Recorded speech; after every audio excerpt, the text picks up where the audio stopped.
নমস্কার, শুভ সন্ধ্যা সবাইকে। আজকে আবার চলে এসেছি সইয়ের আড্ডা থেকে। এবার এতদিন আপনারা শুনেছেন সইয়ের আড্ডা। আড্ডা মানে আমরা করেছি বেশিরভাগ একজনের সাথে একজনের আড্ডা। দীপান্বিতা আড্ডা দিয়েছে, সুস্মিতা আড্ডা দিয়েছে, আমি আড্ডা দিয়েছি, আপনারাও সঙ্গে আড্ডা দিয়েছেন। কিন্তু সেটা শুধু গল্প, আর সবাই আমরা ভালো ভালো কথা বলেছি। এবার একটু ফ্লেভারটা বদল করছি। মানে কি করছি, এবার একটু একটু তক্কাতক্কি। মানে আড্ডাতে শুধু ভালো ভালো কথা বললে ঠিক জমে না, তাই না? তো একটু কিছু নিয়ে, একটু আমি একরকম বললাম, সুস্মিতা আরেক রকম বললো, দীপান্বিতা হয়তো আরেক রকম বললো। আবার আপনারা তো দেখেছেন এক ঝাঁক অতিথিও আজকে আছে আমাদের সাথে, তারাও আবার কিছু কিছু বলবে। আর আপনারাও কিছু কিছু বলবেন। এই নিয়ে যুক্তি দিয়ে তর্ক করে গপ্প, মনে আছে তো? তো আমরা আস্তে আস্তে এগোই তার দিকে। তার আগে একটু শুনে নি দীপান্বিতা কি বলতে চায়। সকলকে, সব দর্শক শ্রোতা বন্ধুদের রবিবাসরীয় সান্ধ্যকালীন শুভেচ্ছা। আমাদের আজকের যে থিমটা, সেটা আহ, আহ, সবাই বলার জন্য মুখিয়ে থাকে। তো যুক্তি দিয়ে, গপ্প দিয়ে, তক্ক দিয়ে আমরা আজকে অম্লমধুর তীক্ষ্ণ বাণে সবাই সবাইকে আঘাত করেও অনুষ্ঠানের শেষে যেন সবাই একটা ফুরফুরে মেজাজ নিয়ে আড্ডা দিয়েছি রোববার জমিয়ে, এইটা নিয়েই বাড়ি ফিরি। আর আমাদের সই, আমরা এই তিন সই আর কি, ছোট্ট ছোট্ট পা ফেলে আমাদের কাজগুলো আপনাদের সবার কাছে আনতে চাইছি। আপনাদের আপনাদের থেকে যত সহযোগিতা পাবো, যত আপনারা আমাদের পাশে থাকবেন, আমাদের ভালো লাগবে। আর আমি সবাইকেই বলবো, আমাদের দর্শক শ্রোতা বন্ধুদের, আমাদের অনুষ্ঠানটা একটু শেয়ার করে দিন। যত বেশি শেয়ার করবেন, তত দর্শক শ্রোতা দেখতে পারবে। তারা আমাদের সাথে অনুষ্ঠানে কথা বলতে চাইলে তাদেরও আমরা নিয়ে নেব।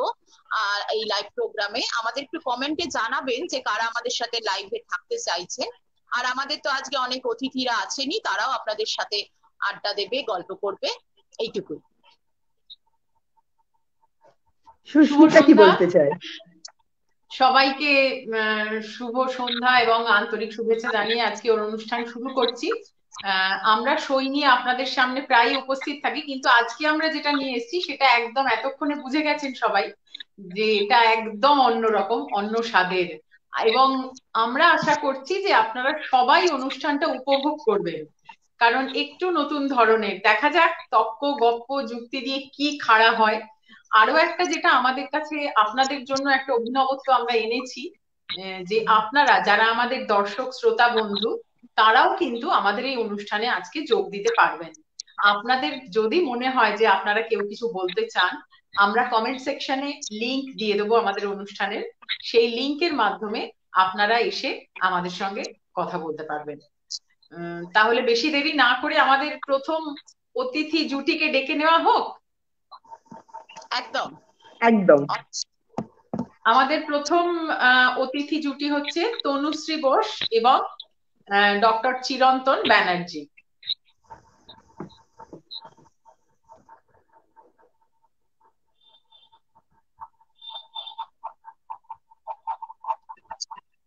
শুভ সন্ধ্যা। শুভ সন্ধ্যা। শুভ সন্ধ্যা। তনুশ্রীদির মাইক্রোফোনটা একটু অফ রাখবে। হ্যাঁ, তনুশ্রীদির, হ্যাঁ। হ্যাঁ, আমার মনে হয় ওরা দুজন যখন বলবে সেই সময় আমরা তিনজনও একটু মাইকটা অফ রাখবো। যে যখন হ্যাঁ বলবো হ্যাঁ, আমরা তখন অন করে নেবো। সেইটাই সেইটাই সেটাই। সেইটাই। তনুশ্রী দিয়া চিরন্তন আমাদের দুজনেরই খুব কাছের মানুষ, ভীষণভাবে চেনা পরিচিত দুজন গুণী মানুষ। আর চিরন্তনের ব্যাপারে আমার আর বেশি কিছু বলা উচিত নয়, এত বেশি দিনের চেনা তো, মানে অনেক বেশি কিছু বলে ফেলবো। তো তাই জন্য দীপান্বিতার সাথে তোমাদের দুজনেরই আলাপ নেই, তোমাদের দুজনের আলাপ করে দিয়ে আমাদের আরেক সই দীপান্বিতার সাথে। দীপান্বিতা তোমাদের দুজনের ব্যাপারে জানে, শুধু আলাপ নেই। দীপান্বিতা একটু, হ্যাঁ, মাইকটা আনমিউট করে নাও। হ্যাঁ, চিরন্তন, তনুশ্রীদি। আড্ডা হোক আমাদের, জমিয়ে তক্ক, যুক্তি দিয়ে আড্ডা, মজা হবে। আচ্ছা, একদম। আজকের টপিকটা, বিষয়টা একবার দর্শক বন্ধুদের বলে দেওয়া আমার মনে হয় দরকার। কারণ দর্শক বন্ধুরা এতদিন পোস্টার দেখেছেন, কিন্তু এখনো কিন্তু আমরা এটা বলিনি ওনাদেরকে। সংযুক্তা, একটু বলে দাও তুমি। আমাদের পোস্টার হচ্ছে, আমাদের আজকের থিম যেটা, সেটা হচ্ছে সংসার সুখের হয় রমণীর গুণে নাকি দুজনের গুণে। মানে প্রত্যেকেরই এই ব্যাপারে প্রচুর রকমের মতামত। আমার মনে হয় মোটামুটি 18 থেকে 80 লোকজনদের এই ব্যাপারে অনেক মতামত থাকবে। তো আজকে আমাদের অনেকজন সঙ্গে আছে, দেখি তারা কে কি বলে। আর আপনাদের জন্য সুস্মিতা মানে লিঙ্কটা শেয়ার করবে, কেউ যদি এসে বলতে চান আপনাদেরও সুস্বাগত। তো আমরা শুরু করি। আমরা প্রথমে তনুশ্রীদির কাছে যাই। তনুশ্রীদি, তুমি আমরা একটু মিউট করে তনুশ্রীদি মানে আমরা সবাই মিউট করে রাখি, তনুশ্রীদি বলি। হ্যাঁ, নমস্কার সবাইকে, আমি তনুশ্রী ঘোষ, আমি ভুবনেশ্বরে থাকি। তো আজকের যে টপিকটা কোয়াইট ইন্টারেস্টিং। তো আমি আমার এই বিষয়ে বলবো যে রমণীর গুণে সংসার সুন্দর হয়। তো আমার সঙ্গে আজকে আছে ডক্টর ব্যানার্জি, ওনাকে আমি নমস্কার জানাচ্ছি, শুভ সন্ধ্যা। তো হয় নিশ্চয়ই, কেন এটা চিরাচরিত আমাদের হয়ে এসছে, আমাদের পরম্পরা। কেন বাড়িকে যে কর্ত্রী থাকে সেই বাড়িটাকে সুন্দর করে রাখে, সে সংসারটাকে ভালোভাবে সামলালে সংসারটা সুন্দর হয়, সেটা চিরাচরিত হয়ে এসছে। সেটা আমাদের মাথার ভেতরেও সবসময় আছে, কেননা আমাদের মাইন্ডটা তো সবসময় ভীষণ অ্যানসিয়েন্ট, পুরোনো জিনিসটাকে সবসময় ধরে রাখে। তো সেটা তো নিশ্চয়ই আমি বলবো 100 বার একটা, ধরো সেটাকে কি নারী আর পুরুষ বলা হচ্ছে। একজন মহিলা সংসারটাকে সুন্দর করে সাজিয়ে রাখবে, পুরুষ মানুষ কি বাইরে যায় সে কাজ করতে, মহিলা সংসার সামলায়। পুরোনো দিনে কি হতো, চাকরি বাকরিও করতো, আমিও যে আমাদের বাড়িতে চাকরি করে অনেক মহিলার, কিন্তু তবুও তাকে সংসারটাকে সুন্দর করে সাজাতে হতো। তারই যেমন দায়িত্বটা তারই, রমণীর দায়িত্ব সংসারটাকে সুন্দর করে রাখা। কিন্তু আমি একটা বলবো, এখন যুগের পরিবর্তন হয়েছে, যুগ চেঞ্জ হয়ে গেছে। এখন কি, এখন মেয়েরা ছেলেরা দুজনেই সমান তালে, মানে একটা ছেলে যত রোজগার করে একটা মেয়েও তত রোজগার করে। তাদের বিয়ে হলে সেইটা আরেকটা হচ্ছে, মানে সংসারটা দুজনের, তো সেটাকে সুন্দর করতে হলে দুজনের প্যারালাল হয়ে চলা উচিত। তুমি কাজ করছো আমিও কাজ করছি, তুমি এলে আমিও এলে। আজকে যদি আমি দেরিতে আসি তাহলে তুমি এসে আজকে রাত্রে ডিনারটা একটু সাজিয়ে দাও। কিন্তু সেটা কি, আগে কি হতো, সবকিছুই মেয়েদের করতে হতো। কিন্তু সেই জিনিসটা আমার মতে, যে সংসারটা দুজনে যখন তোমরা দুজনে সাইমালটেনিয়াসলি কাজ করবে, কখনো ভাববে না যে আমি বেশি করছি সে কম করছে, কেম করছে, তা না। সেও চাকরি করছে, সে যদি ঘরেও থাকে তাহলেও তার ঘরে প্রচুর তার পরিশ্রম হয় একজন মহিলা, রান্নাঘর থেকে শুরু করে সব। সেইখানে কিনা দুজনের ভিতরে একটা মিউচুয়াল আন্ডারস্ট্যান্ডিং থাকা দরকার। সংসারটা আমার সংসারে আমি তাকে কেমন করে সুন্দর করে সাজাবো, আমি কেমন করে করবো। খালি মেয়েদের নয়, ছেলেরাও সেখানে যদি পার্টিসিপেট করে, যে হ্যাঁ আজকে তুমি এটা করলে আমি এটা করছি, কাজে দেখবে দুজনের একটা মিলেমিশে একটা অন্যরকম আনন্দের একটা সৃষ্টি হবে, আনন্দের একটা জিনিস হবে। আমি সবসময় সেটাই ভাবি, সবসময় নারী পুরুষ একসঙ্গে চলবে, একটা রেলওয়ে লাইনের ট্র্যাক প্যারালাল হয়ে চললে। এখনকার যুগ, যখন যে যুগে থাকছি আমরা, আমার মতে সেই যুগের সঙ্গেই চলা উচিত, যতই আমাদের হোক। হ্যাঁ, পুরোনো কিছুগুলো আমরা নিশ্চয়ই প্রথা মানবো, একটা ল অফ নেচার আছে, আমাদের কালচারের সবকিছু আছে, কিন্তু এখনকার যে প্রেজেন্ট সিনারিও, তাইতে আমাদের সবসময় দুজনে একসঙ্গে সংসারটাকে, তোমার বাড়িটাকে সুন্দর করার চেষ্টা করবে। আমি এইটুকুই বক্তব্য রাখলাম। আর এখন ডক্টর ব্যানার্জি, আপনি কি বলেন সেটা শুনতে চাইছি। এবার একটু চিরন্তনের কাছে যাচ্ছি। হ্যাঁ, নমস্কার জানাই, শুভ সন্ধ্যা। এখানে উপস্থিত সবাই আর যারা রয়েছেন, যারা শুনছেন, সবাইকে ধন্যবাদ জানাই। ব্যাপারটা যেটা হচ্ছে যে দিদি যেটা বললেন যে একসঙ্গে যদি দুজনে কাজ করে, দুজনকে একসঙ্গে সংসারও সামলাতে হবে, সেটা হয়েছে। মুশকিল হচ্ছে যে আমরা যারা এই আলোচনা করছি বা যারা এই আলোচনা শুনছিও হয়তো ভীষণভাবে নগর কেন্দ্রিক, এবং মানি বা না মানি আমরা উচ্চ মধ্যবিত্ত ক্যাটাগরিতে পড়ি। এর বাইরে যে একটা বিশাল ভারতবর্ষ রয়ে গেছে, সেটার কথা আমাদের কোথাও ভাবতে হবে। এই মুহূর্তে যদি আমি দেখি 2022-23-এ ওয়ার্কফোর্সে কত পার্সেন্ট মহিলা কাজ করেন, এই কাজ কিন্তু মাঠে ঘাটে চাষের সমস্ত নিয়ে দেখা যাচ্ছে মাত্র 22% ওয়ার্কফোর্স মানে উইমেন আর ওয়ার্কিং। অর্থাৎ বেশিরভাগ মহিলা এই মুহূর্তে কাজ করছেন না। আমার আপনার চারপাশের কথা কিন্তু আমি বলছি না, কারণ ওই যে বললাম আমরা ভীষণভাবে নগর কেন্দ্রিক, আমরা ভীষণভাবে মানে মধ্যবিত্ত মানসিকতার মধ্যে দিয়ে চলি, কাজেই তার বাইরের ভারতবর্ষকে আমাদের ভুলে গেলে চলবে না। সেই ভারতবর্ষকে, যে ভারতবর্ষ লকডাউনে 250 থেকে 300 কিলোমিটার হেঁটে বাড়ি ফেরে শুধু ভাত খাবার জন্য, সেখানে যদি আপনি দেখতে যান তাহলে কিন্তু কোথাও সারাদিন কাজ করে যে কৃষক বা যে শ্রমিক বাড়ি ফিরছে, সে সংসারে তার দায় হচ্ছে সংসারের ভাতটা জোগাড় করা, ভাতটা রান্না করার দায় আর একজন হয়তো 5 কিলোমিটার গিয়ে জল নিয়ে আসছে। সেরকম গ্রামও তো আমাদের দেশে আছে, রাজস্থান গুজরাটে সেরকম গ্রাম তো রয়েছে যেখানে একজন মহিলা প্রতিদিন সকালে 5 কিলোমিটার হেঁটে যাচ্ছে শুধু পানীয় জলের জন্য। তাদের কথা আমাদের ভুলে গেলে চলবে না। আর নগর কেন্দ্রিক যদি বলি তাহলে একটা কথা কোথাও বলতে হয়, এখনো আমাদের সমাজে ইটস চেঞ্জিং, কিন্তু এই চেঞ্জটা তো এখনো কমপ্লিটলি আসেনি। এখনো বিয়ের পরে একজন মহিলা তার বাড়ি ছেড়ে শ্বশুর বাড়িতে আসছে, সেই মহিলাকে প্রোটেকশন দেবার জন্য বিভিন্ন রকম আইন কানুন সরকার তৈরি করেছে। মুশকিল কোথায় হচ্ছে, আজকে যে আইন কানুনগুলোর যাদের কাছে পৌঁছানোর দরকার ছিল তাদের কাছে কতটা পৌঁছেছে বলা খুব মুশকিল, কিন্তু বহু মানুষ সেই আইন কানুনগুলোর বড্ড অপব্যবহার করছে। যে মেয়েটি আসছে তাকে যেমন সংসারে অন্যদের আপন করে নিতে হবে, তাকেও কিন্তু সংসারটা কোথাও আপন করে নিতে হবে। তাকেও কোথাও না কোথাও নিজের সেই জায়গাটা, সেই ভালোবাসাটুকু দেওয়ার বোধহয় দরকার হয়ে পড়ে।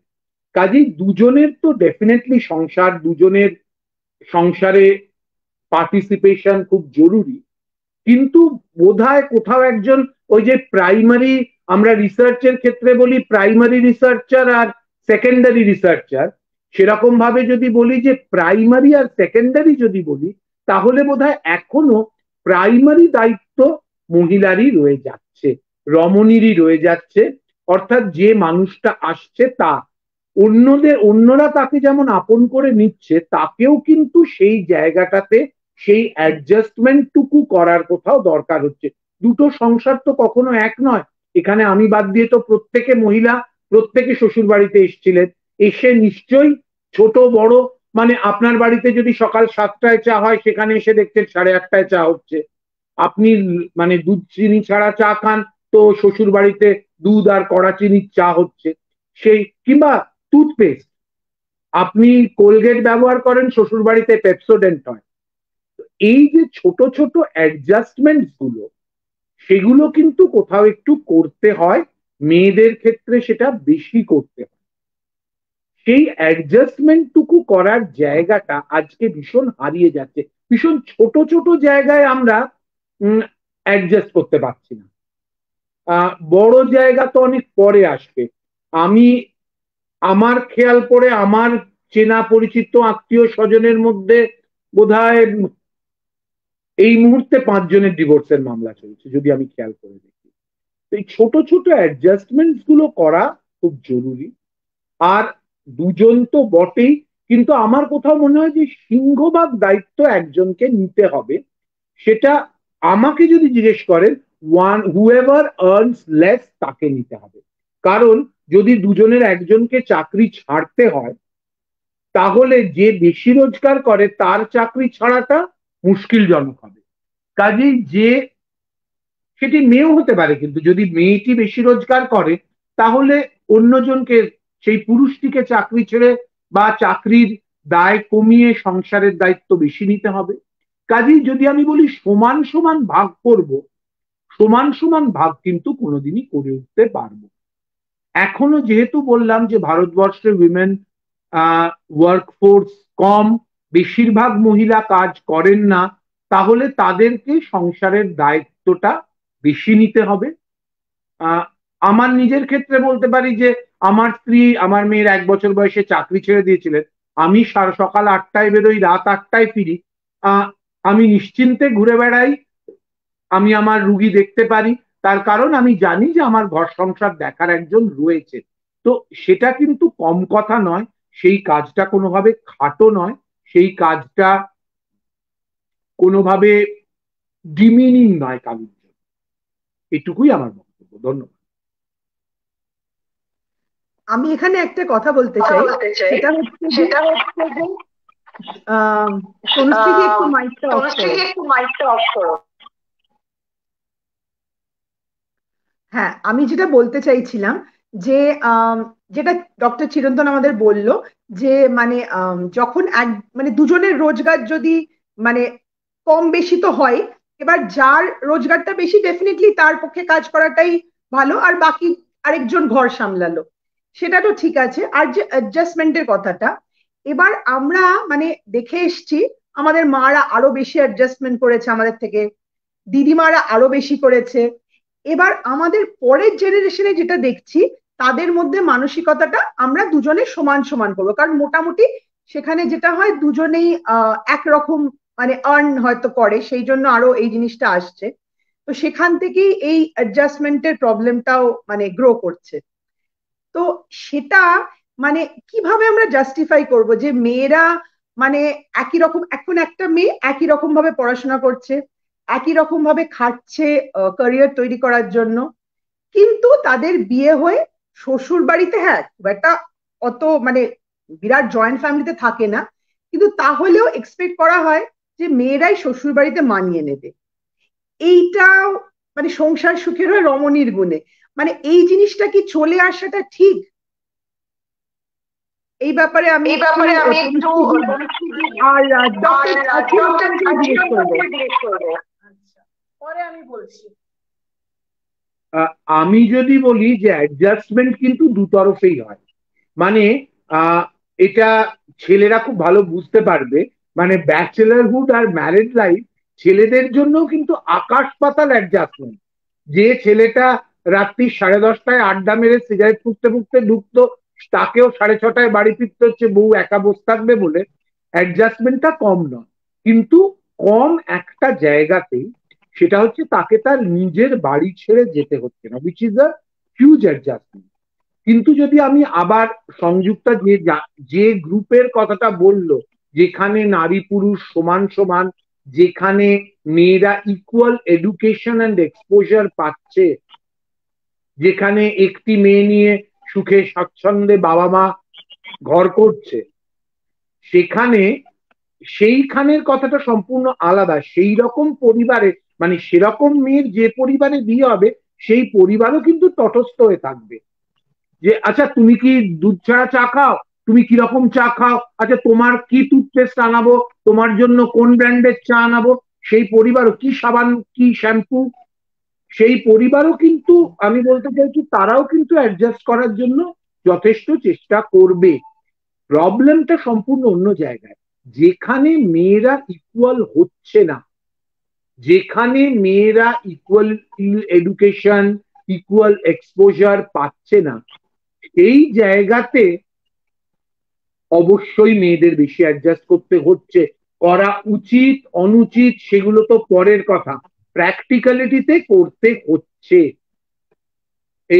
আজকেও এই বোধহয় কিছুদিন আগের আনন্দবাজারের খবর যে একটি মেয়ে পরীক্ষা দেবে বলে মাধ্যমিক বা উচ্চ মাধ্যমিক, তার স্বামী শ্বশুর বাড়ির লোকজন অ্যাডমিট কার্ড লুকিয়ে রেখেছে। কোন মেয়ে রেনু খাতুন সরকারি চাকরি পেয়ে যদি বরকে ছেড়ে দেয় তাই জন্য তার হাতই কেটে বাদ দিয়ে দিল তার বর। কাজী সেই জিনিস তো ঘটছে, আমরা তো অস্বীকার করতে পারছি না, কিন্তু এটাও বলবো যে যে ঘটনা ঘটছে সেটাকেই মানে আমি finally I believe in good, I believe in যে মানুষের ভালোত্বে বিশ্বাসী, কাজেই যেটা ঘটছে তার চেয়ে ভালো জিনিস বেশি ঘটছে। মুশকিল হচ্ছে যে সেগুলো খবর হয় না সেই জায়গাটা। কারণ আজকে যারা এখানে রয়েছে প্রত্যেকেই মহিলা, আমাকে বাদ দিয়ে 4 জন, তারাও নিশ্চয়ই বলবে যে যাই হোক, ঝগড়া ঝাঁটি অশান্তি একসঙ্গে থাকতে গেলে সে তো নিজের বাবা মায়ের সঙ্গে, মানে আমার মেয়ে তো দিনরাত আমাদের সঙ্গে ঝগড়া, আমার বাবার সঙ্গে আমার আর ভাইয়ের যা ঝগড়া রোজ হচ্ছে আর কি, ওষুধ খাওয়া নিয়ে, বেরোনো নিয়ে, বাইক চালানো নিয়ে, তো সারাক্ষণই হচ্ছে। তো সে তো সবাই একসঙ্গে থাকতে গেলে তো হবেই সেটা, কাজেই কিন্তু তারপরেও তো সবাই মানিয়ে গুছিয়েই আছে। এই মানিয়ে গুছিয়ে থাকাটার মধ্যে কোথাও জেনেটিক্যালি যদি আমরা দেখি, মানে ফ্রম দ্য ভেরি, ওই খুব ছেলেবেলা একটা বই পড়েছিলাম, men are from Mars, women are from Venus. হ্যাঁ, women are from Venus, men are from Mars, women are from Venus, খুব বিখ্যাত বই, অনেকেই হয়তো পড়েছে, যারা শুনছে তারাও হয়তো পড়েছে। তো সেখানে এভলিউশনারি কনসেপ্টেই দেখা গেছিল যে মহিলারা বেশি মানিয়ে গুছিয়ে থাকতে পারে, কারণ তাদের থাকতে হয়েছে। ছেলেরা জঙ্গলে জঙ্গলে শিকারের জন্য ঘুরেছে, মহিলারা একসঙ্গে একটা কেভে বাস করেছে ফর সেফটি।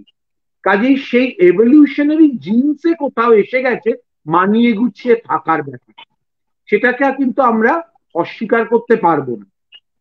এখন অবশ্যই সিনারিওস আর চেঞ্জিং, কিন্তু যতক্ষণ পরিপূর্ণভাবে চেঞ্জ তখনই হবে, বললাম যে আমরা এই নগর কেন্দ্রিক আলোচনায় চেঞ্জটা নয়, চেঞ্জটা যতক্ষণ গ্রাসরুট অব্দি আমরা পৌঁছতে পারবো তখনই টোটাল চেঞ্জটা আসবে। তার আগে অব্দি অ্যাডজাস্টমেন্ট কোথাও মেয়েদের বোধহয় একটু বেশি করতে, গ্রাসরুট লেভেলে। আমাদের কথা কিন্তু বলছি না, যারা এডুকেটেড, যারা এস্টাবলিশ, যারা নিজের রোজগার নিজে করে ইকুয়ালি, তাদের চেয়ে অ্যাডজাস্টমেন্ট। আর একটা মেজর অ্যাডজাস্টমেন্টের জায়গা যেটা না বললে বিরাট মিস হবে, আমি নিজে আমার ডাক্তারি কেরিয়ারে দেখেছি, আমার ছাত্রীদের দিনরাত বলি, যে ফাইনালি প্রেগনেন্সি সামথিং যেটা মেয়েদেরই আসবে। নাও প্রেগনেন্সি ইজ আ চয়েস, আপনি চাইলে বাচ্চা না নিতে পারেন। আমাদের এই বিখ্যাত গায়িকা লোপামুদ্রা, উনি বাই চয়েস বাচ্চা নেননি, and she is happy with that.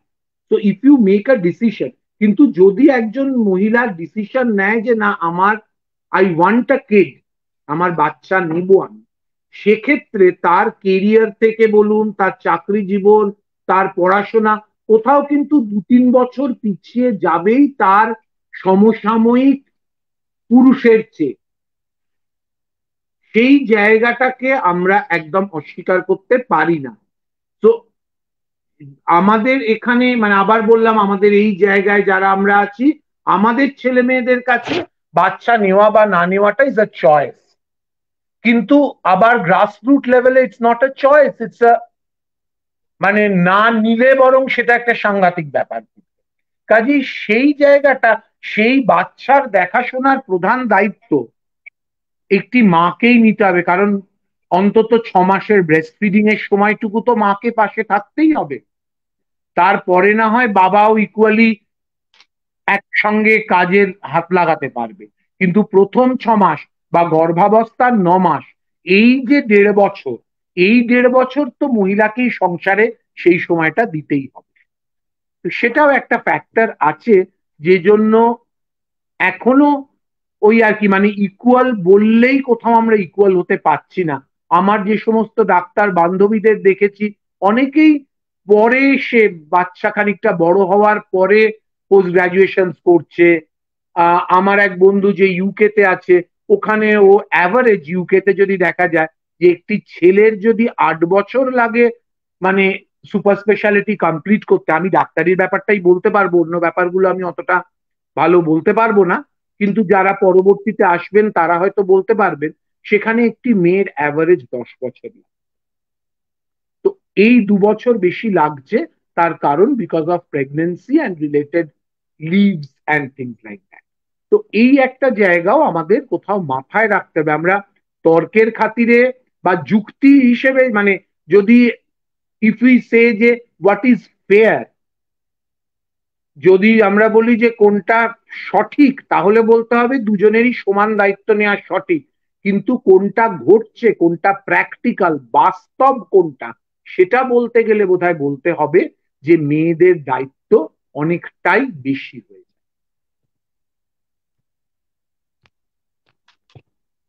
তনুশ্রীদি অনেকক্ষণ ধরে কিছু একটু বলবে ভাবছে, তনুশ্রীদির কাছে আমরা শুনে নি একটু কি বলতে চাইছে। উনি তো বললেন, তো ঠিক আছে, আমি এই যে রমণীর গুণে সংসার সুখী, সেটাই বললাম না, সেটা আমাদের পুরনো পরম্পরা, সবসময় জানি আফটার অল মেয়েদেরই সবকিছু করতে হয় সংসারের, মানে কর্ণধার যাকে বলে, সেন্টার যাকে বলে, সেন্টার মেয়েদের সবকিছু করতে, সবকিছু দায়িত্ব, খালি যে বাড়ির রান্না বাড়ি, অনেকে ভাবে না হাউসওয়াইফেরও অনেক দায়িত্ব থাকে, সেটা করতে হয়। কিন্তু এখন কি হচ্ছে, যুগের পরিবর্তন হচ্ছে। আমি যদি বাড়িতেও থাকি, বাড়িতেও আমার প্রচুর কাজ থাকে, একটা বাচ্চা বড় করতে গেলে প্রচুর কাজ থাকে, যেটা কি অনেকে সেটা বুঝতে পারে না, যে বাড়িতে বসে আমি হারিশালে আমি কি কাজ করছি, সেটা অনেকে বুঝতে পারে না। সেজন্য সবসময় বলে রমণীকে সবভাবে অ্যাডজাস্ট করতে হবে। মেয়ে বলে না, মেয়ে মা বাচ্চা ঠিক মতো মানুষ হচ্ছে না, মায়ের দোষ। স্বামী ধরো বিপদে চলে গেল, মায়ের দোষ, মানে স্ত্রীর দোষ। এইভাবে রমণী সবসময় অ্যাডজাস্ট করতে হবে। কিন্তু সেটা ছিল, এখনো মাথায় বলবো না, মাথায় আমাদের থাকবে, কিন্তু যুগের পরিবর্তন এবং যুগের সঙ্গে সবসময় মানুষকে চলতে হয়। যুগের পরিবর্তন যেটা, সেই সময় আজকে যদি আমি কাজ নাও করি, বাড়িতে বসে আমি রোজগার করছি, সেটাও একটা কাজ হচ্ছে। আমি যদি নাও যাই, তবুও একটা সংসারের দায়িত্বটা হচ্ছে, একটা বাচ্চা আনার দায়িত্বটা কিন্তু দুজনের ইচ্ছেতে হয়। একজনের ইচ্ছে তো হলে ইট ওয়াজ এ ফোর্স জিনিস। সেজন্য সংসারটা যখন দুজনের, তুমি আজকে 51টি পরিবারে গেলে সেখানে সবকিছু ডিস্ট্রিবিউট হয়, কিন্তু আজকাল তো সেটা নেই, খুব কম। একটা যখন বাড়িতে স্বামী স্ত্রী, আজকে বাচ্চাটাকে কেমন করে বড় করব ভালো করে, সেটা কিন্তু স্বামী স্ত্রী দুজনের দায়িত্ব। তুমি বাইরে যাচ্ছ চাকরি করতে, তুমি আর্নিং বেশি করছো, আমি কম করছি, কিন্তু আমি যে কাজটা করছি সেটা তো কেউ দেখছে না। সেই জন্য দুজনের দায়িত্ব একটা সংসারকে সুন্দর করা। রমণীর গুণে হয় 100 বার, এখনো আমি বলছি, নিশ্চয়ই একটা সবসময় আমরা এখনো সেটা মানে মাথার থেকে যাবেও না, কোনোদিনও যাবে না, যে আমরা বাড়িতে মানে মা হচ্ছে সবকিছু, বাবা হচ্ছে, বাবার কাছেও কথা পৌঁছাবে মার থ্রু দিয়ে। কিন্তু কেন বাবার সঙ্গে আমি ইজি হব না? এখনকার যে সিনিয়র, আজকে একটা বাড়িতে বউ এলে, যেমনি আমরা আজকে শ্বশুর বাড়ি গেছি, এখন বাড়িতে বউ কি, আমার নিজের বউর কথা বলছি, আমার বউটা একদম যেমন আমি অমনি একেবারে অন্যরকম। এখন তো সেরকম হচ্ছে না, সে বউ আজকে বাড়িতে যেভাবে থাকছে, আমাদের বাড়িতে অ্যাডজাস্ট করতে হচ্ছে। তাহলে আমরা সেই পরম্পরাটাকে বেরোবো না কেন, যে রমণী সবকিছু করবে, সে যে পুরুষ যে থাকবে সে কিছু করবে না? আমার মতে ম্যান ওম্যান দুজন প্যারালাল চলবে, একটা সংসারকে সুন্দর করতে হলে দুজনে একসঙ্গে করবে। কেননা যুগ পরিবর্তন হচ্ছে, যুগের সঙ্গে সবসময় থাকতে হয়। কিন্তু আমরা কিছুগুলো জিনিস আমরা নিশ্চয়ই ফলো করব, আমাদের কিছুগুলো ট্রেডিশন ফলো করব, সে কিছুগুলো আমাদের কালচার ফলো করব, কিন্তু যেটাকে আজকাল খুবই কম হয়। কিছুদিন হলো বিয়ে বাড়ি হলো সুন্দরভাবে, তারপরে বউ অন্যরকম, ছেলে অন্যরকম, শাশুড়ি অন্য, সবকিছু অন্যরকম। যখন তারা সংসার করছে তারা, কিন্তু তারা যখন একা একা সংসার করতে চাইছে, তখন তারা কিন্তু দুজনের কন্ট্রিবিউশন, সংসারে তেল নুন কি আসবে, তো দুজনে কন্ট্রিবিউশন, দুজনে একসঙ্গে চিন্তা করবে কি হবে, কেমন বাজেট তৈরি। সেই জন্য রমণীর গুণে হওয়া সত্ত্বেও এখনকার আমি বলছি প্রেজেন্ট সিনারিওতে আমার যেটা মনে হয়, দুজনের দায়িত্ব একটা সংসারকে সুন্দর করা, বাচ্চাকে ভালো করে মানুষ করা দুজনের দায়িত্ব। তুমি যদি আজকে ছেলেকে এই শেখালে, আমিও ছেলেকে এটা শেখাচ্ছি। দুজনের দায়িত্বতে সবকিছুই parallel, balance, there must be a balance between, একটা উঁচু একটা নিচু হবে না, সবসময় ব্যালেন্স থাকলে সবকিছু স্মুথলি চলে। আমি এইটাই বলছি, যুগের সঙ্গে আমরা চলবো, কিন্তু আমার পুরোনো জিনিসটাকে মনে রাখবো, আমি সেটাকে একদম ডিনাই করছি না, এইটুকুনি আমি বলবো। আর আগে সবাই আছে তাদের, আমি একটা কথা এখন এতে বলতে চাইছি, তনুশ্রী একটু মাইক্রোফোনটা অফ করো। অ্যাকচুয়ালি মানে সংসার সুখের হয় রমণীর গুণে, এটার আসল প্রবাদ যেটা, সেটা আমি আজকেই পেলাম, যে সংসার সুখী হয় রমণীর গুণে, গুণবান পতি যদি থাকে তার সনে। সুতরাং প্রবাদটা যখন তৈরি হয়েছিল তখনও কিন্তু এই সাম্যতার কথা, যে দুজনের গুণে, এই কথাটা কিন্তু তখনও বলে গেছিল, এখনো বক্তব্য আমাদের সবার, তাই না? হ্যাঁ, তবে আমি একটা কথাই বলবো, দিদি যে কথাটি বললেন, তেল নুন কি আসবে তার হিসেব যদি দুজনে মিলে করে, বেচারি বরের কপালে বড্ড দুঃখ আছে। হ্যাঁ, তো আমরা আমরা খুব মিলেমিশে সংসার করছি। আমরা ভাগ করে নিয়েছি কে কি নিয়ে ভাবনা চিন্তা করব। আহ, আমি আমার স্ত্রীকে ছোট ছোট জিনিসগুলোর দায়িত্ব ছেড়ে দিয়েছি। তেল নুন কি আসবে, মেয়ে কোথায় পড়তে যাবে, কি গাড়ি কখন লাগবে, তেল কত ভরা হবে। আর আমি বড় বড় বিষয় নিয়ে আলোচনা করি, মানে ভাবনা চিন্তা করছি, সব সেই দায়িত্বগুলো আমি নিয়ে নিয়েছি। যেমন ইউক্রেনের সঙ্গে রাশিয়ার যুদ্ধে যাওয়া উচিত কিনা, মোদির মুদ্রাস্ফীতি নিয়ে কি করা উচিত, মমতা ব্যানার্জির দিয়ে দেওয়া উচিত কিনা, এই সবগুলো আমি নিয়ে নিয়েছি। আর ওই ঘর সংসারের দায়িত্বটা দিয়ে দিয়েছি। তা না হলে কিন্তু ভীষণ মারামারি হয়ে যাবে। আমি যদি তেল নুনের হিসেব করি না, তাহলে পর খুব গোলমাল হবে আর কি। না না, ওইসব ঝগড়া ঝামেলায় গিয়ে আমাদের দরকার নেই। ভীষণ একদম। ভালো আমাদের, মানে শুরুটা হলো ভীষণ ভালো। দুজনকে আমাদের মাঝখানে পেয়ে খুব ভালো লাগছে। আপনারা এসছেন তার জন্য অসংখ্য ধন্যবাদ আপনাদের। পরবর্তীকালে ভবিষ্যতে আশা করি আপনাদেরকে আবার আমাদের মধ্যে পাবো, এইটাই আশা করছি। আমরা পরবর্তী আমাদের যারা আছে তাদের কাছে আমরা চলে যাই। আস্তে সবাইকে আস্তে তাদের ধন্যবাদ। অসংখ্য ধন্যবাদ আপনাদেরকে। আচ্ছা, আমাদের পরবর্তী আছেন ইন্দ্রনীল সরকার এবং সুনন্দা মাইতি।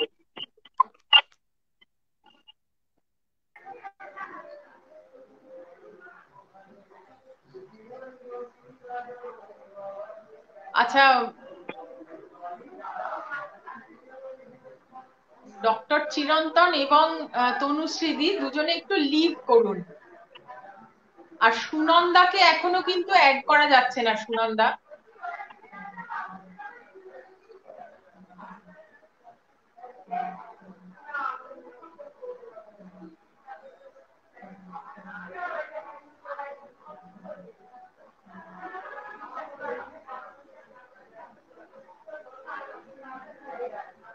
আমাদের একটু অসুবিধা হচ্ছে। সুনন্দা মাইতি আমাদের সঙ্গে অ্যাড হতে পারছেন না, উনি চেষ্টা করছেন।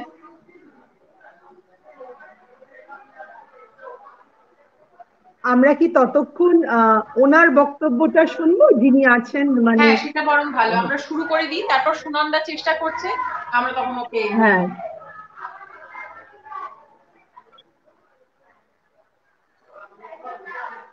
নমস্কার, আমাকে কি শোনা যাচ্ছে? হ্যাঁ, হ্যাঁ, পরিষ্কার শোনা যাচ্ছে। শোনা যাচ্ছে। নমস্কার। নমস্কার, আপনাকে সইয়ে অনেক অনেক স্বাগত জানাই। আজকে এসছেন, খুব ভালো লাগছে। এবার আপনার বক্তব্য, আপনার কাছ থেকে আমরা আজকে শুনবো। সবার আগে বলি যে আমারও খুব ভালো লাগছে এখানে এসে। আমার বন্ধু দীপান্বিতা আছে এখানে উপস্থিত, এবং এখানে উপস্থিত আর যারা যারা আছেন সবাইকে আমার পক্ষ থেকে নমস্কার এবং আগাম শুভেচ্ছা নতুন বছরের, বাংলা নতুন বছরের। প্রথমবার এখানে এলাম। একটুখানি ইন্টারাপ্ট করছি, পেছনে কারোর খুব সাউন্ড হচ্ছে, সেটা কার? আসলে আমি কথাবার্তা একটা শোনা যাচ্ছে, যার জন্য এটা শোনা যাচ্ছে। গ্রুপের রিহার্সালে আছি, সেখান থেকে আমি একটা আলাদা জায়গায় এসে কথাটা বলছি আর কি।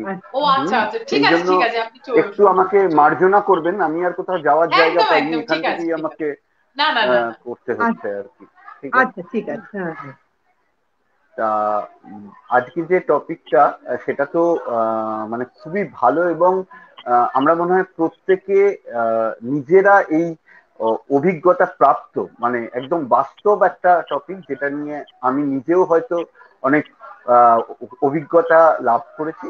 তাই নিয়ে দু চার কথা, ঠিক তর্ক হিসেবে এটাকে নিচ্ছি না, আমার ভিউটা কি সেটাই একটু বলার চেষ্টা করছি। যে সংসার সুখী হয় রমণীর গুণে, এখানে যেটা ব্যাপার সেটা হচ্ছে আমার কাছে সবার আগে যেটা বিচার্য, যে সংসার বলতে এখন আমরা কি বুঝি। সংসার মানে এখনকার দিনে যেটা সাধারণত আমরা দেখি আর কি, আমি, তুমি এবং আমাদের একজন, মানে এই তিনজনের ফ্যামিলি। আমি ঠিক সেই ফ্যামিলিতে বিশ্বাস নই বা সেই সংসারে বিশ্বাসী নই। আমি চিরকাল জয়েন্ট ফ্যামিলিতে বড় হয়েছি। তা আমি মনে করি সংসার হচ্ছে আমি, আমার স্ত্রী, আমার ছেলে মেয়ে অবশ্যই তো থাকবে, তার সাথে আমার বাবা মা, আমার স্ত্রীর বাবা মা এবং সবাইকে নিয়ে, আশেপাশের সবাইকে নিয়ে একটা বৃহৎ পরিবারই আমাদের সংসার। শুধু আমি, তুমি এবং সন্তানকে নিয়ে আমার কাছে সেই সংসারের কোনো মানে নেই। এবার দ্বিতীয় কথা বলি যে রমণীর গুণে কি রমণীর গুণে নয়, অথবা দুজনের গুণে, এইটা নিয়ে যদি বলতে বলা হয় তাহলে বলবো যে এখানের এই পুরো ব্যাপারটাই কিছুটা পরিস্থিতির উপর নির্ভর করে। হ্যাঁ, কয়েকটা ব্যাপার হচ্ছে, যেমন আগে যিনি ডাক্তারবাবু ছিলেন, ডক্টর চিরন্তন, আমি ওনার পদবিটা মার্জনা করবেন ভুলে গেছি, উনি যেমন বললেন যে কিছু কিছু ক্ষেত্রে, যেমন প্রেগনেন্সির সময়, মানে অর্থাৎ কিছু জিনগত বৈশিষ্ট্যের জন্য কিছু কিছু ক্ষেত্রে আমাদের নারী এবং পুরুষের আলাদা করতেই হবে। আজকে কথার কথা বলছি যে এই ধরুন কিছুদিন আগে আমফান হলো, রাস্তায় গাছ টাছ উল্টে একদম পড়ে গেছে, রাত্রিবেলা চারদিক অন্ধকার। হ্যাঁ, সেখানে কিন্তু আমার স্ত্রী বলেনি "এই আমি একটু বেরিয়ে বাজারটা করে আসছি", ও আমাকেই যেতে হয়েছে। যতই নারী পুরুষের সমানাধিকার বা রমণীর গুণে আমি বলি, সেখানে আমাকেই বেরোতে হবে। আবার আজকে ওই ঘরে ধরুন একটা জামা কাপড় গুছিয়ে রাখার ব্যাপার, বা আজকে একদম ছোট থেকে বাচ্চাকে যে মানুষ করার ব্যাপার, হ্যাঁ সেখানে হয়তো পুরুষ মানুষ তিনি আছেন, তিনি সহযোগিতা করছেন, কিন্তু কিছু জিনগত বৈশিষ্ট্যের জন্যই হয়তো নারী সেখানে অগ্রাধিকার পাচ্ছে বা নারীকে একটু বেশি এগিয়ে আসতে হচ্ছে। তা সেই ক্ষেত্রগুলো ছাড়া আমার মনে হয় নারী এবং পুরুষের দুজনের সমান অবদান না থাকলে কোনো সংসার সুখী হতে পারে না। আমার একটা খুব বাজে স্বভাব, আমি বলে নিচ্ছি সবাইকে, আমি যখন বলা শুরু করি তখন আমার সময় জ্ঞান ঠিক থাকে না। আপনারা দয়া করে আমায় থামিয়ে দেবেন, তাতে আমি কিছু মনে করবো না, এটা আগে থেকেই বলে রাখছি। আচ্ছা, বলুন বলুন আপনি। এবার এবার এবার যেটা কথা, যে আমি এরকম দেখেছি যে কোন সংসারের রমণী মারাত্মক গুণী, আমার খুব কাছের মানুষ, আমার মনে হয় তিনি এখন শুনছেনও সম্ভবত। মানে আমি যখন তার বাড়িতে যাই আর কি, সেই বাড়িতে গেলে ধরুন সেই বাড়িতে কিচ্ছু নেই, খাবারের মতো কিচ্ছু নেই, কিন্তু তিনি এমন গুছিয়ে আমাকে দিচ্ছেন, মনে হচ্ছে আমি বাড়িতে এরকম খাবার যদি পেতাম, কোনোদিন খাইনি, কিন্তু ওই খাবারটাই যদি আমাকে বাড়িতে দেওয়া হয় আমি খাবো না, ঠিক আছে। কিন্তু তার হাজবেন্ড আবার এতটাই অগোছালো, সেই সংসারটা কিন্তু কোনোভাবেই সুখী সংসার এটা বলা যায় না। তা সেই জন্য একজন গুণী হলেই সংসার, রমণী গুণী হলেই সংসার সুখী হবে, এই কথাটাও সেইভাবে কিন্তু ঠিক নয়। হতে হবে দুজনকে, দুজনকে সমান গুণী হলে তবেই একটা সংসার সুখের হতে পারে। আবার এরকমও আমি দেখেছি, ধরুন আমি যদি নিজের কথা বলি, যে আহ এরকম হয়েছে যে এমন একটা দিন গেছে যে হাতে একটা পয়সা নেই, মানে হাতে বোধহয় মানি ব্যাগে 5 টাকা নিয়ে ঘুরে বেড়াচ্ছি, মন মেজাজ খারাপ, পকেটে পয়সা নেই, কি করবো বুঝতে পারছি না। এমন সময় আমার স্ত্রী আমার হাতে কিছু টাকা বার করে দিলেন, দিয়ে বললেন যে এটা রাখো। দেখলাম প্রায় 1500 টাকা, মানে এটা একদম বাস্তব অভিজ্ঞতা থেকে বলছি, প্রায় 1500 টাকা। তা সেখানে কোত্থেকে বার হলো, দেখলাম যে ফ্রিজের মাথায় যে কভারটা থাকে তার দেখবেন অনেক রকম পকেট থাকে দুপাশে, সেই পকেটের মধ্যে থেকে এরকম প্রায় 20, 10 এরকম করে করে প্রায় 1500 টাকা আমার হাতে দিলেন, ঠিক আছে। তা পরে অবশ্য জানলাম সেটা আমার মানিব্যাগ থেকে সরানোর টাকাই আমাকে দিলেন, ঠিক আছে। কিন্তু এই গুণটা পুরুষ মানুষের থাকতে না জেনারেলি, ঠিক আছে। এই এই সব কারণে আমরা হয়তো বলে থাকি যে রমণীর গুণে সংসার সত্যি সুখী হয়। সুখী হয় না যে একদম নয়, অবশ্যই সুখী হয়, কিন্তু আমার মনে হয় নারী পুরুষ বিশেষ করে আজকের যুগে সব সময় দুজনের দিক থেকেই সমানভাবে যদি আমরা না এগিয়ে আসতে পারি, কোনো সংসার সম্পূর্ণরূপে সুখী হতে পারে না। এবার আমার মনে হয় একটু সুনন্দাদিকে দেওয়া উচিত, আমি অনেকক্ষণ বলেছি, আচ্ছা, এবার একটু সুনন্দাকে আমি সুনন্দাদি আসি। মানে কোনো সমস্যা হচ্ছে, সুনন্দা ঢুকতে পারছে না। আমাদের সঙ্গে পামেলা আছে, আমি পামেলাকে তাহলে নিয়ে নিচ্ছি, সুনন্দাকে তাহলে হুম হুম এরপরে যদি ও ঢুকতে পারে তখন নিয়ে হুম নেবো। হুম। পরেরটাই নেওয়া হবে, ওকে হ্যাঁ। ওকে হ্যাঁ, ওকে ওকে। কথা বলছি। পেয়ারিংটা যেমন আছে সেরকম থাক সুস্মিতা, এটা ভাঙিস না। ওকে, আমরা তিনজনে ধরো ইন্দ্রনীলের সাথে আড্ডা দিই, হ্যাঁ আমরা কতটা সহমত বা আমাদেরও তো নিজস্ব বক্তব্য, আমরা একটু কথাই ছিল আড্ডা, তো ইন্দ্রনীলকে আমরা চেয়েছি আমরা একটু আড্ডা দিই। ইন্দ্রনীলকে একটু রিকোয়েস্ট করবো তুই তোর মাইকটা একটু অফ করে দে, আমরা তিনশোই তোর সাথে বরং তোর কথা নিয়ে একটু আড্ডা দিই। হ্যাঁ একদম একদম। আমাকে একটা কথা শুধু বলে শেষ করছি, আমাকে যদি হঠাৎ করে বেরিয়ে যেতে হয় কেউ কিছু মনে করবেন না, আমি রিহার্সালের মধ্যে থেকে কথাটা বলছি, হঠাৎ করে আমাকে বেরিয়ে যেতে হতে পারে, আমাকে একটু দয়া করে ক্ষমা করে দেবেন। হ্যাঁ হ্যাঁ কোনো সমস্যা চল, নেই। আমি আছি আপাতত, হোক আড্ডা। হ্যাঁ, ইন্দ্রনীলের কথা ধরে আর সুস্মিতার কথা ধরে আমি একটা কথা বলতে চাই।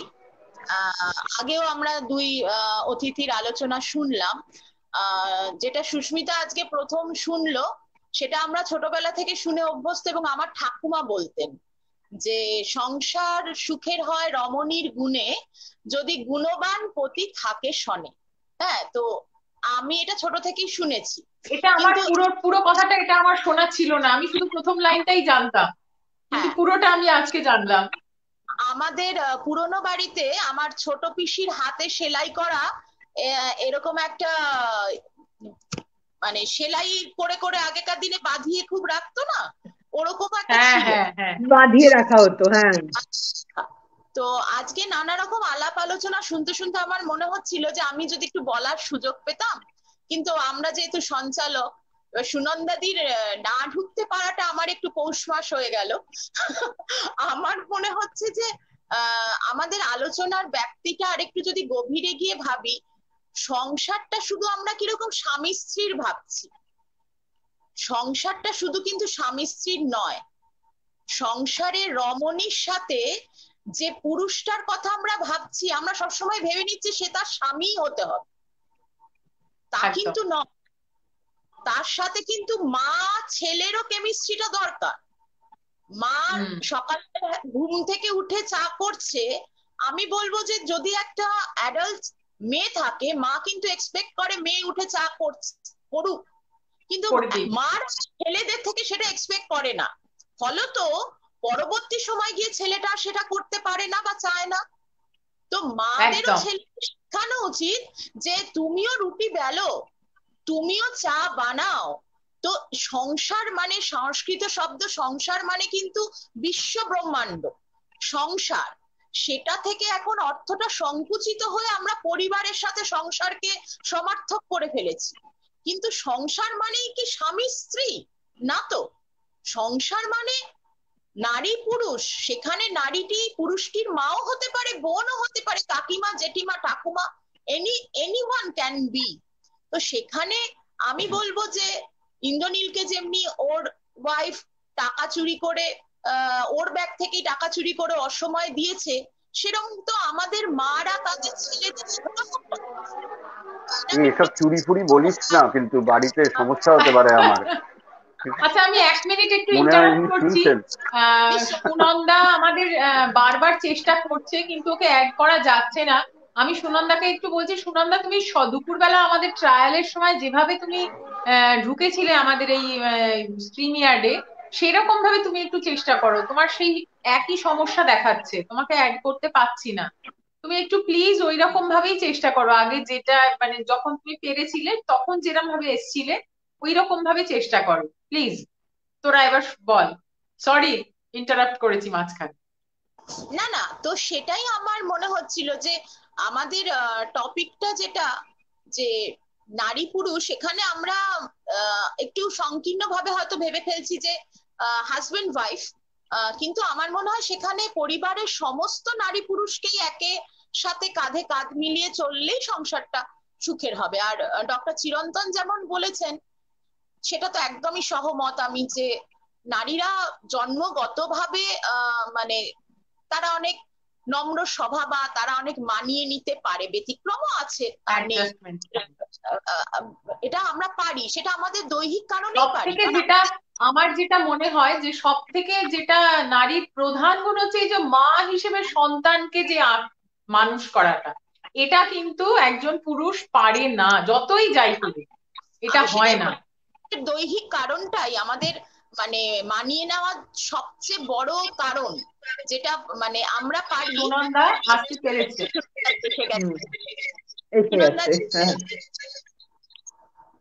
সুনন্দা দি নমস্কার। নমস্কার।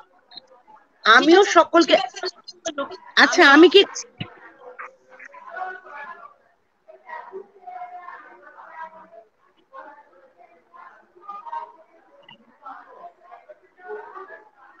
সুনন্দার মাইক্রোফোনটা মনে হয় অফ হয়ে গেছে। হ্যাঁ, এবার কি আমার কথা শোনা যাচ্ছে? শোনা যাচ্ছে। আচ্ছা, আজকে শুভ সন্ধ্যায় আমি সকলকে, আমার বড়দেরকে প্রণাম জানাই, আমার ছোটদের ভালোবাসা জানাই, আর আমার বন্ধুরা আছে আমার আন্তরিক ভালোবাসা জানাই।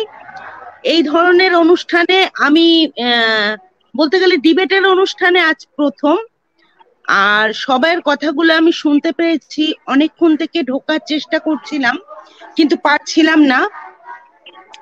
এইবার বলি যে আজকের যে টপিকটা আনা হয়েছে, সংসার সুখের হয় রমণীর গুণে, আমি বলবো সত্যি রমণীর গুণেই কিন্তু সংসার সুখের হয়। যদিও আজকের দিনে দাঁড়িয়ে আমরা বলতে পারছি যে দুজনের গুণেই সংসার সুখের হয়, কিন্তু একটা সময় ছিল যখন কিন্তু মানুষজন এটা বলতে পারতো না। তখন কিন্তু মানে মেয়েদের উপরই সবকিছু চাপিয়ে দেওয়া হতো এবং মেয়েরা সেটা মেনেও নিত, কারণ মেয়েরা ওভাবেই অভ্যস্ত ছিল। তাই সেখানে রমণীর গুণে সংসারটা সুখের হতো। রমণীকে শুধু নিজের সংসার দেখলেই চলতো না, তখনকার দিনে বড় বড় একান্নবর্তী পরিবার ছিল এবং এক একজনের সন্তান ছিল 10 জন 12 জন, এবং 10 জন 12 জন ভাই বোনেরও আবার অনেক সন্তান ছিল। তাদের বাবা মারা ছিলেন, অর্থাৎ শ্বশুর শাশুড়ি, শাশুড়ির মা, শাশুড়ির বাবা, মানে এরকম অনেক মানুষজন নিয়ে কিন্তু ওই রমণীকেই চলতে হতো। সারাদিন তাদের রাধা খাওয়া এগুলো করতে হতো। সত্যি তো তখনকার দিনে রমণী যদি এটা না করতে পারতো তাহলে কি সংসারটা সুখের হতো? আর তখন শুধু নিজের সন্তান না, জায়ের সন্তান, ননদের সন্তান, ওই বাল্য বিধবা ননদ বাড়িতে রয়েছে তাকেও দেখা, মানে সবকিছু নিয়েই কিন্তু রমণী তার সংসারটা গুছিয়ে করতেন।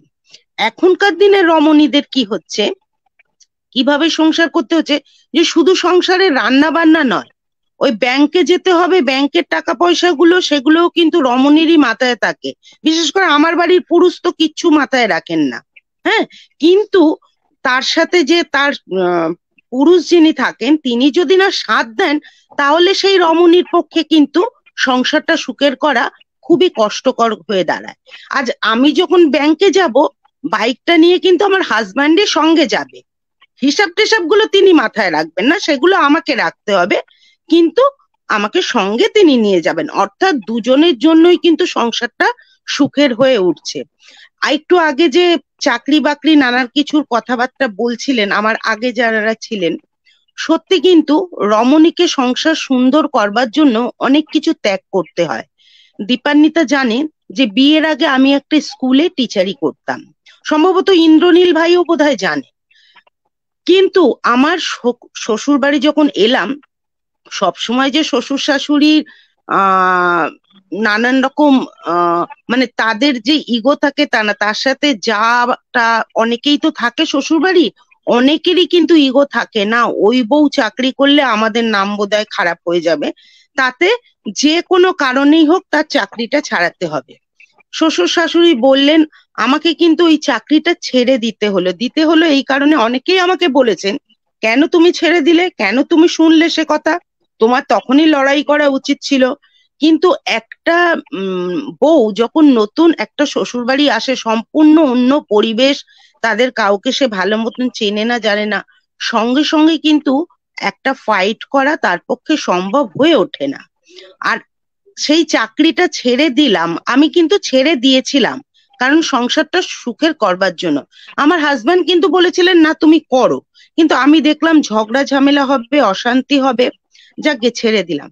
তারপর কিন্তু কিছুদিন থেকে আমি আবার প্রাইভেট টিউশন করে এবং নানান কিছু কাজকর্ম করে আস্তে আস্তে অল্প অল্প বেরিয়ে বেরিয়ে আমি কিন্তু নিজের জায়গা আবার পাকা করেছি। আর সেই পাকাটা করেছি কিন্তু আমার হাজব্যান্ডও কিন্তু আমার সাথে সাথ দিয়েছেন। তাই সংসার সুখের হয় অবশ্যই রমণীর গুণে, কিন্তু সেই রমণীর সাথে যদি তার পতি দেবতাটিও সঙ্গে থাকেন তবেই কিন্তু সেই সংসারটা সুন্দর হয়। তাই তাই আমি বলবো যে দুজনের জন্যই কিন্তু সংসার সুখের হয়। হ্যাঁ, তবে রমণীর স্যাক্রিফাইস অনেক বেশি থাকে। পুরুষও যে এখন স্যাক্রিফাইস করে না তা না। এখন যেভাবে মানে দ্রব্যমূল্য বৃদ্ধি পেয়েছে, সেক্ষেত্রে তো পুরুষের একার ইনকামে তো সংসার চালানো খুব মুশকিল। আর বাচ্চাদের লেখাপড়ার যে পরিমাণে খরচ বেড়েছে, সেক্ষেত্রে তো দুজনকেই বাইরে বেরোতে হচ্ছে, কাজ করতে হচ্ছে।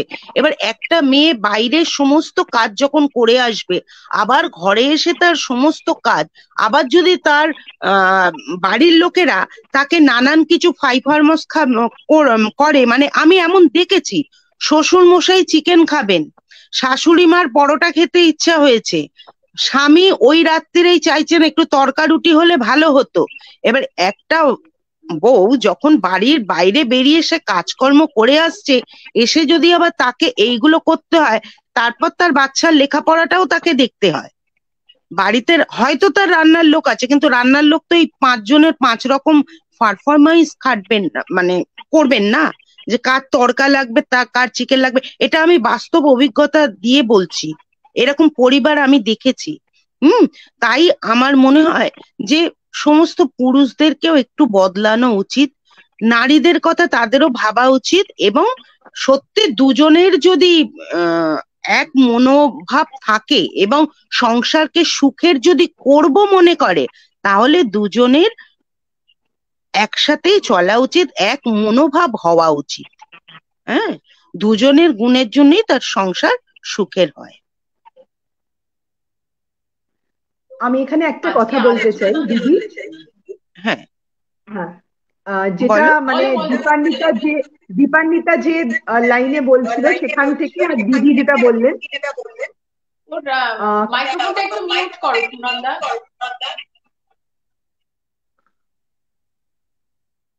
তো যেটা মানে আমার মনে হয়, যেটা বলছেন যে দুজনের এক রকমের মনোভাব হওয়া উচিত। এবার দুজনের এক রকমের মনোভাব হওয়ার জন্য কিন্তু কে কিভাবে বড় হয়েছে সেটা খুব ম্যাটার করে। মানে আমি কিভাবে মানুষ হয়েছি, ও কিভাবে মানুষ হয়েছে, এটাতে এবার হ্যাঁ আমরা হয়তো মানে আমি একভাবে মানুষ হয়েছি, সুস্মিতা একভাবে মানুষ হয়েছে, দীপান্বিতা একভাবে মানুষ হয়েছে, কিন্তু বেসিক আমাদের মানে সবসময় আমাদের যেটা ছোটবেলা থেকে হয়ে এসছে, যে মানে যদিও আমি একটি মেয়ে, আমার বাড়িতে আর মানে আমার কোনো ভাই ছিল না, কিন্তু তাহলেও মানে একটু মাকে হেল্প করো বা একটু এটা করে নে, মানে এই জিনিসগুলো মানে আমাদের সময় তাও কম হয়েছে, আমাদের আগে হয়তো আরো বেশি হয়েছে বা কিছু ফ্যামিলিতে আরো বেশি হয়েছে। মানে যেটা দীপান্বিতাও বলেছিল, মারা এক্সপেক্ট করে মেয়ে চা বানাবে, কিন্তু ছেলে চা বানাবে এটা এক্সপেক্ট করে না। তো তার মানে কি, মানে সেখান থেকেই তো ছেলেটা বড়, মানে এবার পরে আমরা ছেলেকে দোষ দিতে পারি যে ও আমাকে হেল্প করছে না, কিন্তু সে বড় হয়েছেই তো অন্য মানসিকতা নিয়ে। মানে তার এবার সেটা চেঞ্জ হয়, অনেকের হয় না, অনেকে নিজে থেকে এগিয়ে আসে, অনেকে এগোয় না, সেটা পরের ব্যাপার। কিন্তু আমার মনে হয় যেটা ভীষণভাবে দরকার, এক মনোভাব হওয়ার জন্য খানিকটা সেটার অনেকটা ভূমিকা থাকে, তাই নয় কি? একদম। আমার এই ইয়েতে একটা কথা মনে পড়লো, আমার নিজের একটা জীবনের একটা হঠাৎ ইনসিডেন্ট একটা মনে পড়ে গেল। আমার পিসিমারা, তারা তো মানে আমার বাবার থেকে অনেকখানি বড় ছিলেন, তা ওনারা মাঝে মধ্যেই তখন আমাদের বাড়িতে এসে থাকতেন। তো ওই রকম একবার এসে আছেন, সেই সময় আমার মা খুব অসুস্থ, মায়ের প্রচন্ড মানে ফুড পয়জন মতো হয়ে গিয়ে বমি হচ্ছে, তা মা পারছে না করতে। তা বাবা রাতের বেলা না সকালবেলা আমার মনে নেই ঘরটা ঝাড় দিচ্ছিল ঝাঁটাটা নিয়ে। আমার পিসিমা দেখে এত রেগে গেছিলেন যে কি করে তোরা দেখছিস চোখের সামনে যে ছেলেটা ঘর ঝাড় দিচ্ছে, তোরা কেউ করতে পারলি না? মানে মা ওরা অসুস্থ হয়ে শুয়ে আছে, তাকেও মানে ওই অবস্থাতেই বলছে তুমি উঠে করো। আমি তখন স্বাভাবিক রান্নাটা যতটুকু পারি সেই অবস্থাতেও সামলাচ্ছি, তার মধ্যেও কেন বাবা ঘরটা ঝাড় দিয়ে যে ঝাঁটা হাতে করে সেইটা রাগ। মানে সেই মানে ওরা মেনেই নিতে পারতো না যে ছেলেরা বাড়ির কাজ করবে, এটা হতেই পারে না। করবে।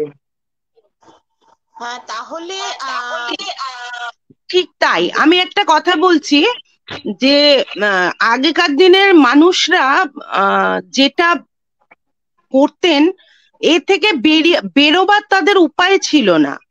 অনেক মেয়েরাই কিন্তু প্রতিবাদ যে করতো না তা না, যে প্রতিবাদ করতো তাকেই খুব বাজে অপমান করা হতো, বাজে কথা বলা হতো। হ্যাঁ, এবং তারা যেহেতু লেখাপড়া কম জানতো সেহেতু তারা বাইরে বেরিয়ে চাকরি করবে, আর এটা তো বাড়ির পুরুষরা মেনে নিত না। তাই ওই সংসার সুখের হয় রমণীর গুণে এটা কিন্তু একটা চাপিয়ে দেওয়া প্রবাদ। এখন সংসার সুখের হয় দুজনের গুণে। একদম খুব খুব খাঁটি কথা বলেছেন। একটু মাইক্রোফোনটা অফ করবেন। হ্যাঁ, কিন্তু এখন বর্তমান পরিস্থিতিতে আমাদের মনে হয় যে সত্যি সংসারটা রমণীর গুণে তখনই হবে যখন সব রমণী তার পুত্র সন্তানটিকে রমণীদের সাথে সহযোদ্ধা করে বড় করবে। সেই শিকড়টা এখন মানে আমাদের মাটিতে পোঁতবার সময় এসে গেছে। এখন বর্তমান যুগে দাঁড়িয়ে কিন্তু সংসার সুখে নয় রমণীর গুণেটা ওইভাবে আরোপিত করে না নিয়ে আমরা যদি সব মারা, বিশেষত পুত্র সন্তানের মারা ভাবি যে আমার একটা মেয়ের সহযোদ্ধা হয়ে সংসারটা চালাবে, তাহলে সেই মার গুণেই কিন্তু পরবর্তী সকল কটা সংসার ভালো চলবে এবং সেই মা একটা দায়িত্ব নিয়ে যাবে যে আমি আমার ছেলেকে মানুষ করেছি। এবং প্রত্যেকটা ছেলে যদি মেয়েদের শ্রদ্ধা করতে শেখে, তার মেয়েদের কাজটাকে কাঁধে কাঁধ মিলিয়ে ভাগ করে নিতে শেখে, আমার মনে হয় সেই যে এখনো সমাজে নারীর প্রতি এত হিংসা, এত মানে হিংস্রতা, নারীর ওপর এত দৈহিক মানসিক অত্যাচার, সেটাও কমবে। নারীর কষ্টটা পুরুষ নারীর হয়ে বোঝে না, সে ত্রাতা হয়ে বোঝে। আরে ত্রাতা চাই না, আমরা সহযোদ্ধা চাই। রমণীর গুণটা সেটাই হবে যে মা তার পুত্র সন্তানকে ভালো করে মানুষ করুক, সব পুত্র সন্তান এটা শিখুক যে আমরা মানে মহিলাদের ত্রাতা না, মহিলারাও সব পারে, কিছু কারণে আটকে যায় তাদের দৈহিক মানে গঠনটার জন্য। তারা পারে না এমন কিছু নয়, তাদের পারতে দিতে হবে। ঠিক আছে, আমি আর কথা অতিথিদের ডেকে দীপান্বিতার সঙ্গে সহমত আমরা সবাই। সুনন্দাকে অসংখ্য ধন্যবাদ। সুনন্দা এবং ইন্দ্রনীল বেরিয়ে গেছে, ইন্দ্রনীলকেও অসংখ্য ধন্যবাদ আমাদের তরফ থেকে। খুব ভালো লাগলো যে আজকে এসছো। আমরা পরবর্তী আমাদের সঙ্গে যারা আছেন তাদেরকে ডেকে নেব, পীযূষ পাল এবং পামেলা রায়, দুজনকে আমাদের সঙ্গে ডেকে নেব। পামেলা রায়, পীযূষ পাল। পামেলা রায় এসে গেছে। সুনন্দা দি আপনি লিড করতে পারেন। হ্যাঁ, এটা কিভাবে করব? আপনি দেখুন তলায় একটা লিভ অপশন, একটা লেখা আছে একদম তলায়, একটা ক্রস সাইন দিয়ে লিভ লেখা আছে।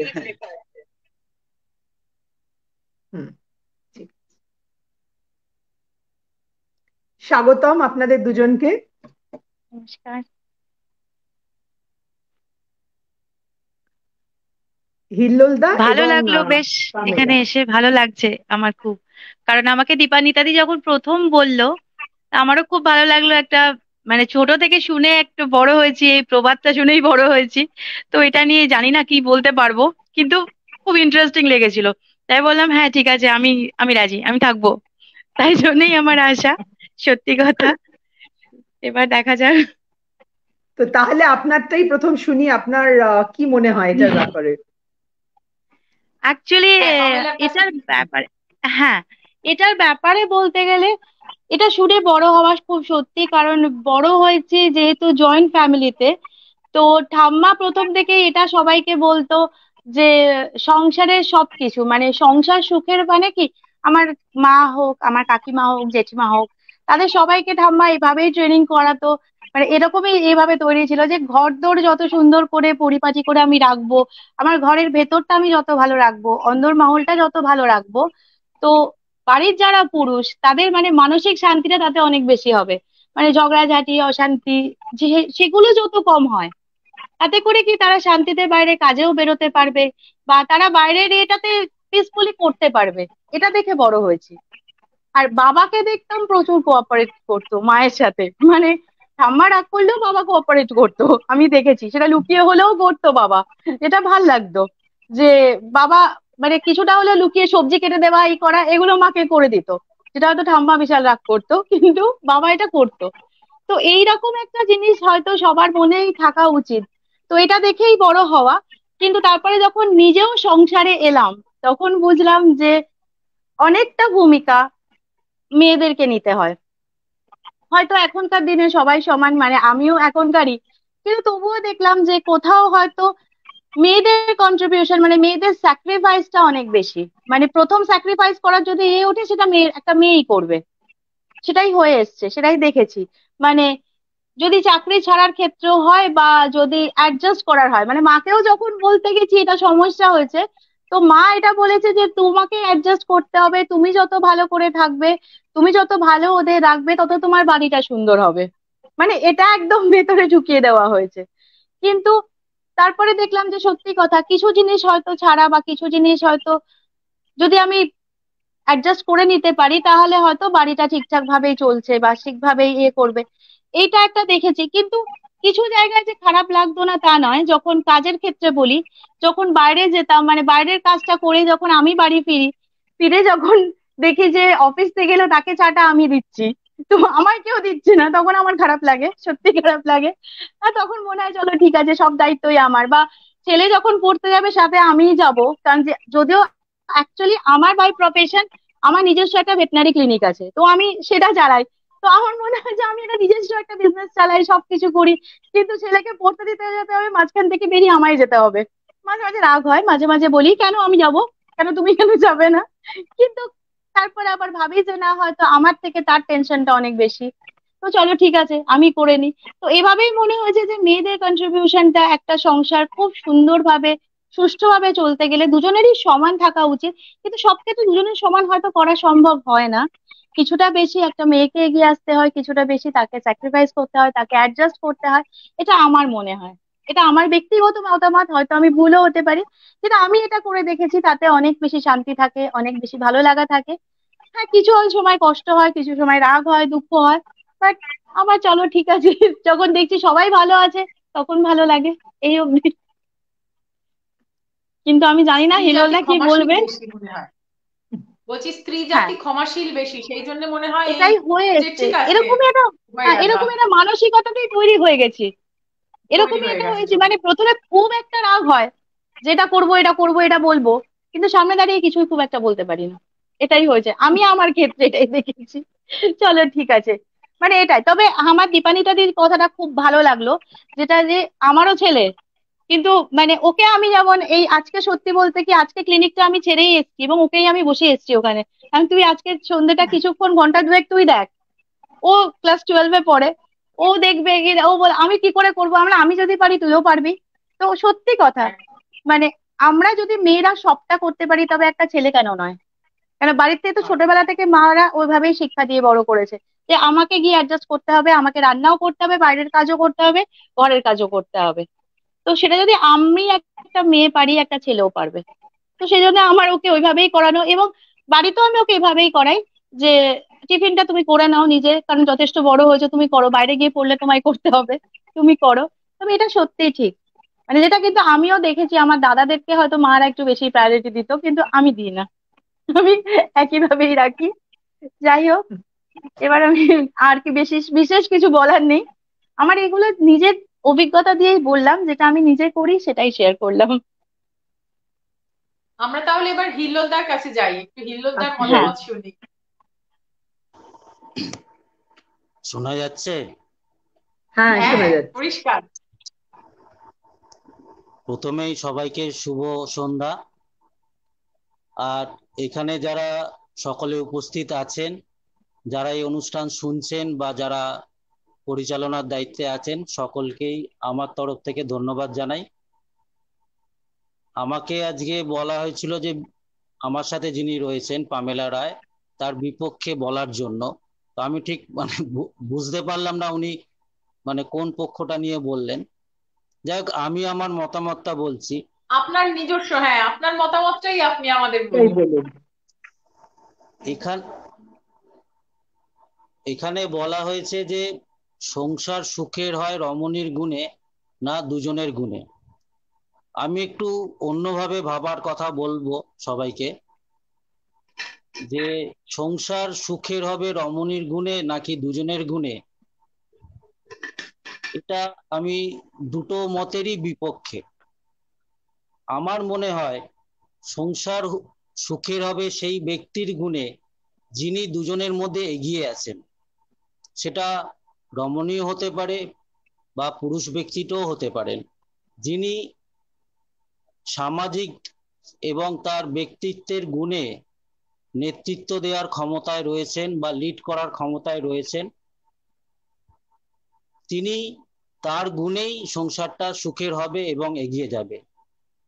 যে তবে এটা খুবই সত্য যে আমরা এর আগে আমাদের যে বক্তারা ছিলেন তাদের সবার বক্তব্য থেকেই আমরা পেয়েছি যে আজকের সময়, আজকের যে আর্থসামাজিক পরিস্থিতি, সেখানে দাঁড়িয়ে দুজনকেই সমানভাবে খাটতে হচ্ছে, দুজনকেই সমানভাবে দায়িত্ব নিতে হচ্ছে।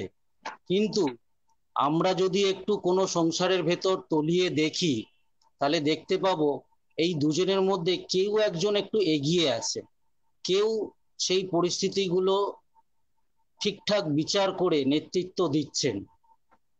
আর আমরা যদি আরো পিছিয়ে যাই, আমাদের ছোটবেলায় চলে যাই, তাহলে দেখতে পাবো যে একজন মানুষ সেই পুরো সংসারটা চালাতো, তার একজনের ইনকামে পুরো সংসারটা চলতো। সেখানে এমনকি এরমও দেখা যেত এক একটা সংসারে 10 থেকে 15 জন সদস্য ছিল, কিন্তু ওই একজন মানুষের ইনকামে সংসারটা চলতো এবং কি অর্থনৈতিক কি সামাজিক যে কোনো ক্ষেত্রেই হোক না কেন তার নির্দেশেই পুরো সংসারটা চলতো এবং বাকিরা আনন্দের সাথে সেই তার মতামতটা মেনে নিতেন। কিন্তু বিচার করে দেখলে আমরা দেখব তখনকার দিনের অর্থনৈতিক পরিস্থিতিটা এখনের থেকে অনেক আলাদা ছিল। কেন না, আমরা জানি যে অর্থনীতি সমাজকে তৈরি করে আর সমাজ মানুষের মননকে তৈরি করে। তো যদি 1990 সালের আগের যে পরিস্থিতি আমরা দেখি ভারতবর্ষে, সেখানে আমাদের যে অর্থনৈতিক ভারতবর্ষের অর্থনীতিটা ছিল সেটা দেশীয় পুঁজি, সেখানে লোভ ছিল, আশা আকাঙ্ক্ষা ছিল, কিন্তু এখনকার মতো এক্সট্রিম পর্যায়ে যায়নি। কিন্তু আবার 1990-এর পরে যখন উদারনীতির হাত ধরে বিদেশি যে বিনিয়োগ আমাদের দেশে ঢুকে পড়লো, তাতে আমাদের অনেক ভালো কিছুও ঢুকলো এবং তার সাথে সাথে কিছু বাজে কালচারও ঢুকলো। এই পরিস্থিতিটা কি হলো না, আমাদের যে মনন জগৎকে, সামাজিক অর্থনীতির জগৎ, তার ভিত্তিতে সমাজ এবং তার ভিত্তিতে আমার মননকে এমন একটা জায়গায় নিয়ে চলে গেল। আজকে তাই দেখুন আমাদের সেই 10-15 জনের সংসার প্রায় নেই, কোনো জায়গাতেই নেই, ম্যাক্সিমাম 3 জন 4 জন সংসার, কিন্তু আমাদের প্রত্যেককে খাটতে হচ্ছে, প্রত্যেককে যারা আমরা প্রাপ্তবয়স্ক, যারা দায়িত্ব নিয়েছি সংসারে, তাদের প্রত্যেককে খাটতে হচ্ছে। এই যে জটিল যে পরিস্থিতির সৃষ্টি হয়েছে, সেখানে যদি একজন ব্যক্তি তার নিজ গুণে এগিয়ে এসে নেতৃত্ব না দেন বা সেই সংসারটা কিভাবে চলবে না চলবে, কোনো জটিল সমস্যা তৈরি হলে সেই সমস্যার সমাধান করতে এগিয়ে না আসে, তাহলে কিন্তু মানে সংসারটা সুখের হবে না। সেই ব্যক্তিটা ইনকাম নাও করতে পারে বা সংসারের হয়তো ইনকাম করেন, রান্নাতে হেল্প করেন না বা অন্য কোনো সংসারের কাজে হেল্প করেন না, কিন্তু তাকে কি করতে হবে না, এই যে বর্তমান যে সমস্যাটা, সেই সমস্যাটার ভিত্তিতে তাকে বিচার করে তাকে নিজের বুদ্ধিতে সংসারটাকে এগিয়ে নিয়ে যেতে হবে। তাই আজকের যে জটিল মানসিকতা বুঝে সংসারকে সুখের করা, এটা শুধু কোনো, আমি বলবো যে কোনো পুরুষও নয়, মানে সেটা পুরুষও হতে পারে, নারীও হতে পারে, কিন্তু যে এগিয়ে আছে দুজনের মধ্যে তাকেই দায়িত্ব নিতে হবে। এটাই আমার বক্তব্য। মানে কোনো আমি নারীরও পক্ষে গেলাম না বা দুজনের পক্ষেই গেলাম না। আমার মনে হয়েছে যে যে ব্যক্তি এগিয়ে থাকবে দুজনের মধ্যে তিনি তার দ্বারাই সুখ, সংসার সুখের হবে। নমস্কার, ধন্যবাদ সবাইকে। খুব ভালো লাগলো আপনারা যে সঙ্গে ছিলেন, আমাদের এই অনুষ্ঠানে এসছেন, তার জন্য অসংখ্য ধন্যবাদ পামেলাকেও এবং হিল্লোলদাকেও। এবার আমাদের পরবর্তী আপনাদের বক্তব্য যারা কিন্তু আছেন, একটা, হ্যাঁ হ্যাঁ বলো, তুমি বলো। হ্যাঁ আমি বলছি আপনাদের বক্তব্য একটা অন্যরকম মাত্রা নিয়ে এলো।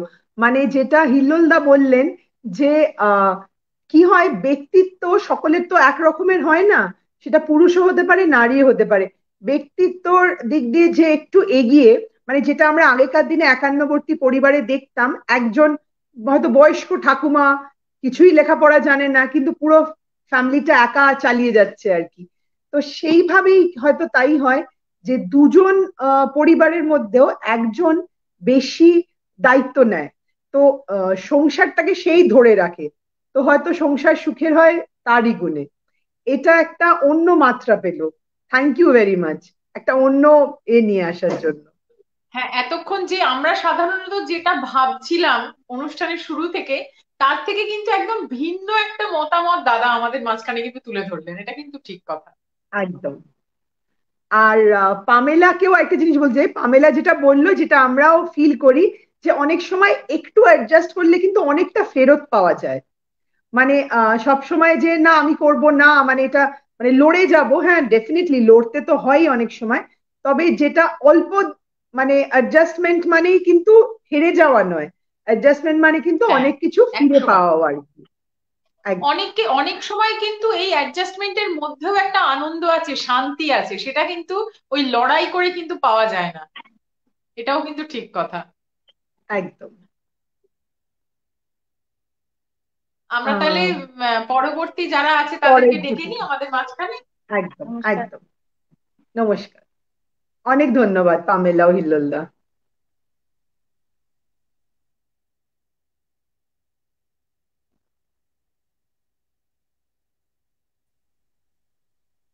এবার আমাদের মাঝখানে এলো সোমা আর অভিজিৎ রায় এবং প্রদীপ সরকার। সুপর্ণা দিয়ে আমাদের সঙ্গে থাকার কথা ছিল, কিন্তু ওনার একটা পার্সোনাল প্রবলেমের জন্য উনি আজকে উপস্থিত থাকতে পারলেন না। আচ্ছা আচ্ছা, তার জন্য উনি আমাদের মেসেজ করেছেন, বলেছেন, সেই জন্য আমরা তিনজনকে একসঙ্গে নিয়ে নিলাম।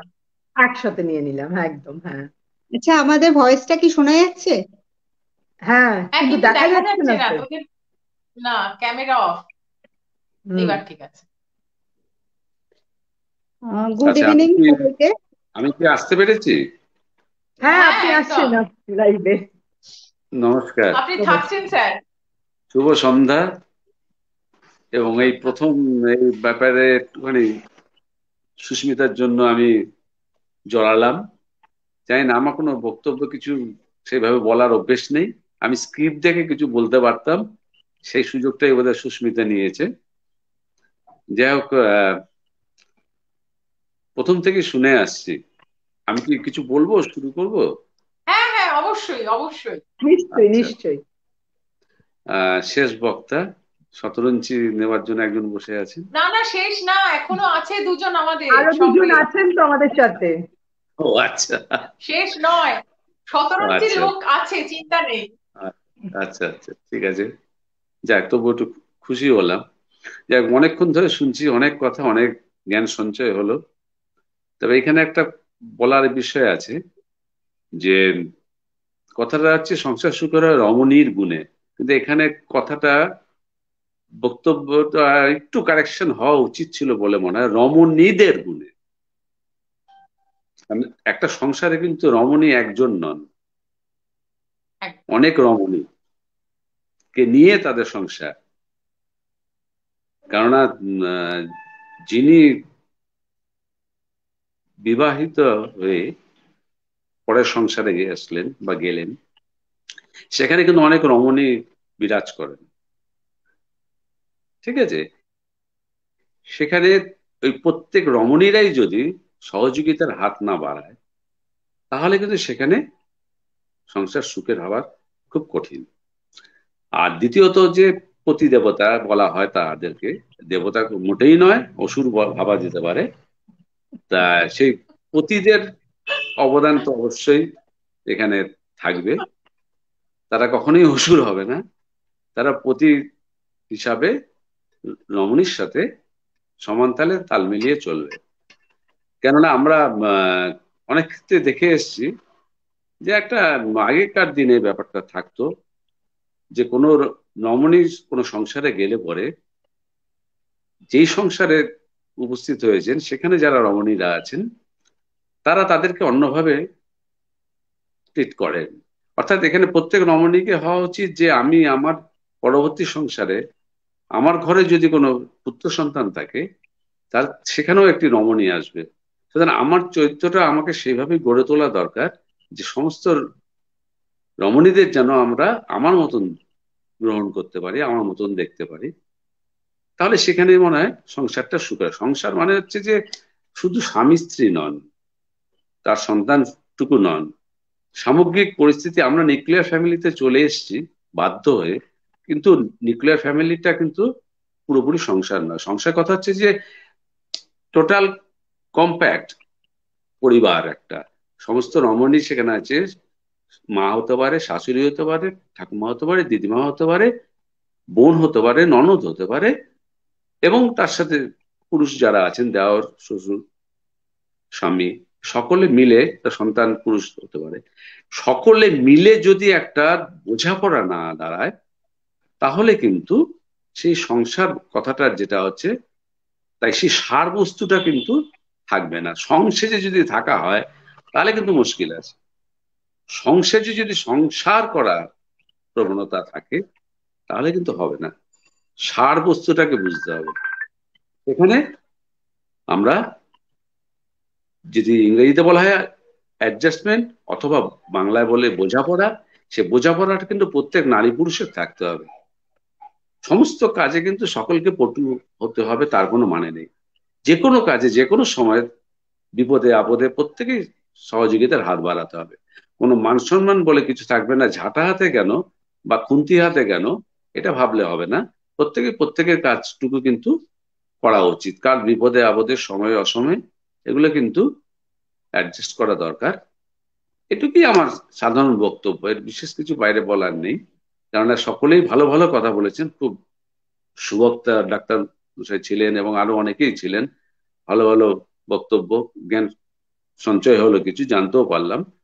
যতটুকু আমরা জানি তার মধ্যে নারীর শক্তিটা হচ্ছে বড় প্রবল শক্তি। যেটা মা দুর্গা দশভুজা ছিলেন, তিনিও নারী ছিলেন, তার শক্তিকে কিন্তু খাটো করা যায় না। কোনো এখন একটা স্ত্রী মহিলা যদি কোনো ঘরে আসেন তিনি কিন্তু সেই অবলা নন, তিনিও কিন্তু সমান শক্তি নিয়ে তিনি বাড়িতে আসেন, মানে শ্বশুর বাড়িতে আসেন।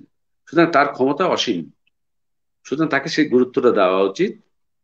এবং যিনি পুরুষ মানুষ আছেন তাকেও সেই সম্মানটুকু দেওয়া উচিত, দিয়ে তারপরে বোঝাপড়ার মাধ্যমে একটি সংসার সুখের করে তুলতে হবে। এটুকুই আমার বক্তব্য। খুব সুন্দর বললেন দাদা, মানে বোঝাপড়াটা সবচেয়ে বেশি জরুরি। আর আজকের দিনে মনে হয় বোঝাপড়াটা আরো বেশি দরকার আছে। সুস্মিতা বোধহয় একটা কিছু বলতে চাইছিল। সুস্মিতা কিছু বলছিলে তুমি? আমার সাউন্ডটা হঠাৎ চলে গেল শেষের দিকটা, ওই জন্য আমাকে মানে ইয়ারফোনটা আমি নিয়ে ও নিলাম। আচ্ছা আচ্ছা। আর এইটাই আর কি। ও আচ্ছা আচ্ছা, তাহলে আমরা এবার একটু সোমা অভিজিৎ, মানে এরা দুজন হ্যাঁ, আর হাজবেন্ড ওয়াইফ, মানে যেটা বেশিরভাগ আমাদের চলেছে, মানে হাজবেন্ড ওয়াইফের মধ্যে দ্বন্দ্ব নিয়ে। যদিও আহ দীপানিতা আগেই বলেছে যে সংসার মানে শুধু হাজবেন্ড ওয়াইফ তো নয়, সংসার মানে সবাইকে নিয়ে, মানে সেখানে সবাই ছেলে মেয়ে এটা প্রত্যেকে আছে। মানে এর পাশাপাশি প্রদীপ দাও কিন্তু এই ব্যাপারটাকেই তুলে ধরলো আমাদের সামনে, যেটা এক্ষুনি আলোচনা হ্যাঁ করলেন, বললেন আমাদের। হ্যাঁ হ্যাঁ, হিল্লোল দাও যেটা বলেছে যে যার ব্যক্তিত্ব একটু বেশি তার মধ্যে বা জাজমেন্ট অনেক রকম, মানে অনেক ডিফারেন্ট, বা চিরন্তন যেটা বলেছে যে আমরা একটা উচ্চবিত্ত সমাজটা আমরা একভাবে দেখি, যেখানে নিম্নবিত্ত তারা কিন্তু অন্যভাবে দেখে। তো অনেক রকম মানে পেয়েছি। এবার যেটা নতুন আমরা পাচ্ছি যে এরা হাজবেন্ড ওয়াইফ, স্বামী স্ত্রী পাশাপাশি দুজনে বসে আছে, একটা বিতর্কিত ফোরামে দুজনেই এসছে। ওরা কি বলে? সোমা আর অভিজিৎ, ওয়েলকাম। একদম শুভ সন্ধ্যা সবাইকে জানাই। প্রথমে আমার তিন শহীদকে অনেক অনেক ভালোবাসা, প্রণাম। আর এরকম একটা অনুষ্ঠানে তো মানে ভাবতেই পারছি না, নিজে বসে আছি। আর প্রত্যেকে এত সুন্দর সুন্দর করে বলে গেছেন এবং প্রত্যেকেই আমার গুরুজন। এবং মানে আমি আর মনে করছি যে মানে সেভাবে আর কিছু বলার নেই আমার। তাও তবে যদি যদি দুজনের মধ্যে ঝামেলা লেগে যায় তাহলে কিন্তু তোমরা চারজন রইলে, ঠিক আছে? অবশ্যই অবশ্যই, একদম। আসলে এমন একটা টপিক, অনেক রকম ডিবেট করেছি, কিন্তু এই টপিকটা এমন একটা হয়ে গেছে হাত পা ঠান্ডা হয়ে আসছে দুপুর সকাল থেকে। আমি তো কি বলবো বুঝতে পারছি না, এরকম ব্যাপার আর কি। তো এরকম ব্যাপার। তো আমি আমার যেটা মানে মতামত এখানে, আমার মনে হয় যে সংসারটা তো আমাদের দুজনেরই, মানে আমি আমার হাজবেন্ড ওয়াইফ হিসেবে বলছি, সংসারটা আমাদের দুজনেরই, সুতরাং দুজনেরই কন্ট্রিবিউশন থাকা উচিত। এবং সেই হিসাবে আমি যেটা মনে করি যে এখন আজকালকার যেমন স্টার্ট আপ দেখো না, স্টার্ট আপে কি থাকে যে কো ফাউন্ডার্স হয়, ঠিক আছে? আগেকার দিনে কোম্পানিতে হচ্ছে সিইও হতো, কারেক্ট? সিইওর আন্ডারে সবাই থাকতো। এখন কিন্তু সেট আপটা অন্যরকম হয়ে গেছে, এখন হয়ে গেছে স্টার্ট আপে কো ফাউন্ডার্স হবে।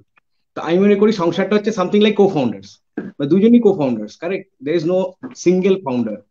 তো এই যে কো ফাউন্ডার হিসাবে একটা কাজ করে, একটা সিস্টেমে কাজ করে জিনিসটাকে এগিয়ে নিয়ে যাওয়া উচিত, এটাই আমি মনে করি সবসময়। কারণ সংসারটা আমারও, আমি কোলাবোরেটিভ ওয়েতে এগোতে চাই। আমি এখানে জাস্ট দু একটা ছোটখাটো জিনিস বলছি, যেমন যখন রূপ মানে আমার বড় ছেলে যখন হয়েছিল, তখন আমার ওয়াইফের বয়স অ্যারাউন্ড 22, আর আমি তখন 24-25 মতো। তো ওই সময় কিন্তু শুরুতে কিন্তু না, ও না মানে যখন হয়েছিল রূপ, তখন মানে ও অ্যাকচুয়ালি ধরতেই পারতো না অ্যাকচুয়ালি, যখন একদম শুরু। তো আমার একটু ট্রেনিং ছিল, কারণ আমি আমার দিদির মেয়েকে ছোটবেলায় মানে বলতে গেলে হাতে মানুষ করেছি আর কি। তো আমি সেই ট্রেনিংটা জানতাম, আমি কিন্তু ওকে জিনিসটা শিখিয়ে দিয়েছিলাম যে এইভাবে ধরতে হবে বাচ্চাকে, এইভাবে পরিষ্কার করতে হবে, ক্লিন করতে হবে, ব্যাপারগুলো আর কি। তো ফার্স্ট 21 ডেজ এর যে ট্রেনিংটা, ওটা কিন্তু বেসিক্যালি আমার থেকেই পেয়েছে, মানে এই ব্যাপারটা এরকম। তাও মানে এর মধ্যে কোনো কিছু ব্যাপার নেই। আমি যখন ভাবি যে আমি ছেলে হিসেবে আমি চুপ করে থাকবো, ও তো মানে মা হয়েছে ওকেই দেখতে হবে সবকিছু, সেটা হতে পারে না। কারণ এটা ফার্স্ট টাইম ও মা হয়েছে, মানে ফার্স্ট টাইম যে মা হয়েছে সে কি করে জানবে সবকিছু? এটা হতে পারে না, আমি এক্সপেক্ট করতে পারি না। বাট আমি জানি, কারণ আমি যেহেতু আমার দিদির মেয়েকে করেছি এক সময়, আমি কিছুটা কাজ করেছি, জানি। তো সেই সময় যেটুকু জানি সেটাকে আমি দেখাতেই পারি। তো সেই হিসাবে আমার মনে হয় যে এইভাবেই একটা জিনিসে বোঝাপড়ার মধ্যে দিয়ে জিনিসটা এগোনো উচিত। মানে এইভাবে যদি এগোয় জিনিসটা অনেকটা মানে যে ফ্রুটফুল একটা ব্যাপার হবে, এবং জিনিসটা আরো বেশি আনন্দের হবে। আর আরেকটা ব্যাপার আমার যেটা মনে হয় যে আমি যেটা মনে করি যে যে কোনো, আমি কিন্তু ভালো রান্না বান্না পারি না আর কি, পরিষ্কার কথা। আমি খুব ভালো খেতে পারি, তোমরা দুজনই জানো, ঠিক আছে? কিন্তু মানে আমি রান্না বান্না পারি না। কিন্তু আমি কি চেষ্টা করি যে ওই রান্নার মধ্যে যেমন কিছু কিছু জিনিস, যেমন হচ্ছে ঠিক আছে তরকারিটা হয়ে গেল, তো তরকারিটাকে আমি কি ঢেলে দেবো, মানে এরকম ব্যাপারটা আর কি, যে কোনো বাটি ফাটি ধুয়ে দিলাম বা ওর মধ্যে ঢেলে দিলাম, এই ব্যাপারটা আর কি যতটা করা যায়। এবং এর মধ্যে দিয়ে প্রসেসটা দিয়ে কি হয় না, আমার যেটা মনে হয় যে কি হয় না, কিছুটা কথা বলা যায়, মানে এই যে নিজেদের মধ্যে কথা বলার একটা টাইম, একটা এই টাইমটা তো পাওয়া যায় না যখন বাচ্চা টাচ্চা হয়ে যায়, অনেক রকমের ঝামেলা থাকে, নানা রকমের ঝামেলা থাকে। তো অ্যাকচুয়ালি হাজবেন্ড ওয়াইফ যেটা কথা বলবে, মানে অ্যাজ আ ফ্রেন্ড কথা বলবে, স্কোপটা কোথায়? তার মানে এইগুলোই ছোট ছোট স্কোপ, যেগুলো বার করে নেওয়া উচিত। এই যদি এখন নিজেদের হাতে হাতে ছোট ছোট কাজগুলো করতে থাকি, তখন নিজেদের মধ্যে কথা বলতে থাকি, তো জিনিসগুলো খুব সুন্দরভাবে হয়ে যায়, শেষ মানে কাজটা হয়ে যায় এবং কথাটা বলা যায়, মানে এইটা আমার মনে হয়। আর মানে ছোটবেলা থেকে আমি দেখে এসেছি, আমার মা একটু সিস্টেমটা অন্যরকম আর কি, আমি শুনছিলাম সবার কথা। আমার সিস্টেমটা ছিল না, মা আমাদের দুই ভাইকে বলতে বেশি কাজ করতে, ঠিক আছে? আমার দিদি, ইনফ্যাক্ট দিদিকে বারণ করা হতো, ঠিক আছে? তো আমাদের দুই ভাইকে বলাতে বেশি কাজ করতে, তার জন্য কি হচ্ছে, আমার দাদা যেমন ওর রান্না ভালো লাগতো, তো ওর রান্নাটা একটু এক্সপার্ট হয়ে গেছে। আমি বাড়ি আর সব কাজ করতে পারবো, ঠিক আছে? আমি ওইগুলো ভালো লাগতো করতে, সমস্ত কিছু। তো এই ব্যাপারটা ছোটবেলা থেকে বলা হয়েছিল যে তোমায় কিন্তু হেল্প করতে হবে, তোমায় করতে হবে সাথে কাজ, এই ব্যাপারটা আমাদেরকে বলা, মানে আমার মা বলেছে, জিনিসটা করেছে। এবং এবং ট্রেনিং শুধু এরকম ট্রেনিং নয় যে করো, আমার মা ছেড়ে দিয়ে চলে যেত, যে আমি আসছি, করতে হবে দুজনকে, এরকম টাইপের ব্যাপারটা আর কি। তো আমরা দুজন রীতিমতো করতাম, মানে করতে হবেই আর কি, মানে there is no other scope. তো এই ব্যাপারটা দিয়ে আমার মনে হয় যে মানে এই কোলাবোরেটিভ এতে এগিয়ে গেলে জিনিসটা মানে ভালো হয় আর কি। আমার তো মানে জিনিসটা খুবই ভালো লাগে। আর বাচ্চাদের যেমন বাচ্চাদের কাছের ব্যাপারটা বলি, মানে বাচ্চাদের কাছে আমি মনে করি যে শুধু মায়ের কন্ট্রিবিউশন বাচ্চাদের জন্য নয়, মানে এখানে ছেলেদেরও কন্ট্রিবিউশন সেম ইকুয়াল আছে এবং অনেক বেশি আছে। ইনফ্যাক্ট আরো আমার আমার মনে হয় চাইলে করতে পারে একটা ছেলে। এবং আমি সেই হিসাবে মানে আমার 2 ছেলে যদি বলে, মানে আমি আমার মনে হয়, মানে ওরা বলবে আর কি, যে ওরাই আমার মনে হয় না খুব বেশি ওরা ডিফারেন্সিয়েট করতে পারবে মা আর বাবার মতো। মানে it's very difficult for them, আমার এটা মনে হয়। তো আমি এই পর্যন্তই বলবো এখন, আর এর বিষয়ে এখন মনে পড়ছে না কিছু, দেখা যাক কি বলে। না, অবশ্যই তাই। আমাদের দুজনকে দিয়ে যদি বলি যে তোমাকে আমাদের দেখা যাচ্ছে না, তোমাকে দেখা যাচ্ছে না। হ্যাঁ হ্যাঁ হ্যাঁ, আমাদের হ্যাঁ, এবার ঠিক আছে। সংসারটা আমরা নতুন ভাবেই শুরু করেছিলাম, দুজনে একদম আলাদা হয়ে। এই আলোচনা অনেকবারই উঠে এসেছে যে মেয়েরা অ্যাডজাস্টমেন্টটা মেয়েদের বেশি করতে হয়, কারণ তারা নতুন সংসারে আসে বা কিছু। বাট অভির ক্ষেত্রে যেটা হয়েছিল, ও কিন্তু নতুন সংসারেই এসেছিল, কারণ ও এমনিতেই বাইরে বাইরে একা থাকতো পড়াশোনার ক্ষেত্রে, তারপর চাকরির ক্ষেত্রে। তারপর যখন আমরা দুজনে শুরু করেছি, মানে ঘটি বাটি থেকে সবকিছু নিজেরা কিনেছি, নিজেরা পছন্দ করেছি। মানে ব্যাপারটা হচ্ছে যে দুজনকেই অ্যাডজাস্টমেন্ট করে এগোতে হয়েছে আমাদেরকে, দুজনকেই শিখতে শিখতে এগোতে হয়েছে, কারণ দুজনেই ছোট ছিলাম, দুজনেই নতুন ভাবে শুরু করেছি। তো যাই হোক, মেন ব্যাপার হচ্ছে যে দুজনকেই একভাবে অ্যাডজাস্টমেন্ট করে চলতে হবে। বাট তাতেও আমি একটু বলবো যে যেটা মেন লাইন আমাদের আজকের আলোচ্য বিষয়, যে রমণীর গুণটা আমার মনে হয় কোথাও যেন একটু বেশি থেকে যায় অনেক ক্ষেত্রেই। যেমন একটা তো অনেকবারই আলোচনায় আমি শুনলাম যে মা হওয়ার ব্যাপারটা, সেটা তো থাকেই। তারপরে ধরো যেটা সার্ভিসের ব্যাপারটা হলো, সেখানেও যে আমি বলছি যে আমরা মেয়েরা চাকরি করে আসছি, তারপরে এসে কাজ করছি, অভিও সেটা করে, বা অনেক ছেলেই আজকালকার জেনারেশনে তো সেটা করেই, সবাই মিলেমিশে কাজ করছি। বাট এখানেও দেখো, এই যে একটা ছেলে যে ভাবছে যে মেয়েটা কষ্ট করে চাকরি করে আসছে, আমাকে তাকে হেল্প করতে হবে, এই ভাবনাটাও কিন্তু মেয়েরা আগে এগিয়ে এসছে বলেই কিন্তু ভাবনাটা শুরু হয়েছে, স্টার্ট হয়েছে।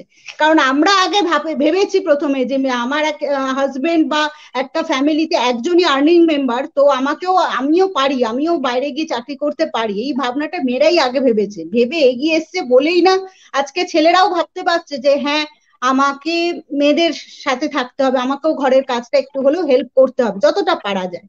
তো এখানে তো কন্ট্রিবিউশনটা মেয়েদের একটু বেশি রয়েই গেল। তো সেই দিক থেকে আমি বলবো যে রমণীর গুণেটাই আমি সাপোর্ট করি বেশি। আর প্লাস আর আমার মনে হয়েছে মোটামুটি সবাই তো সব কনক্লুশনে এসেই গেছে।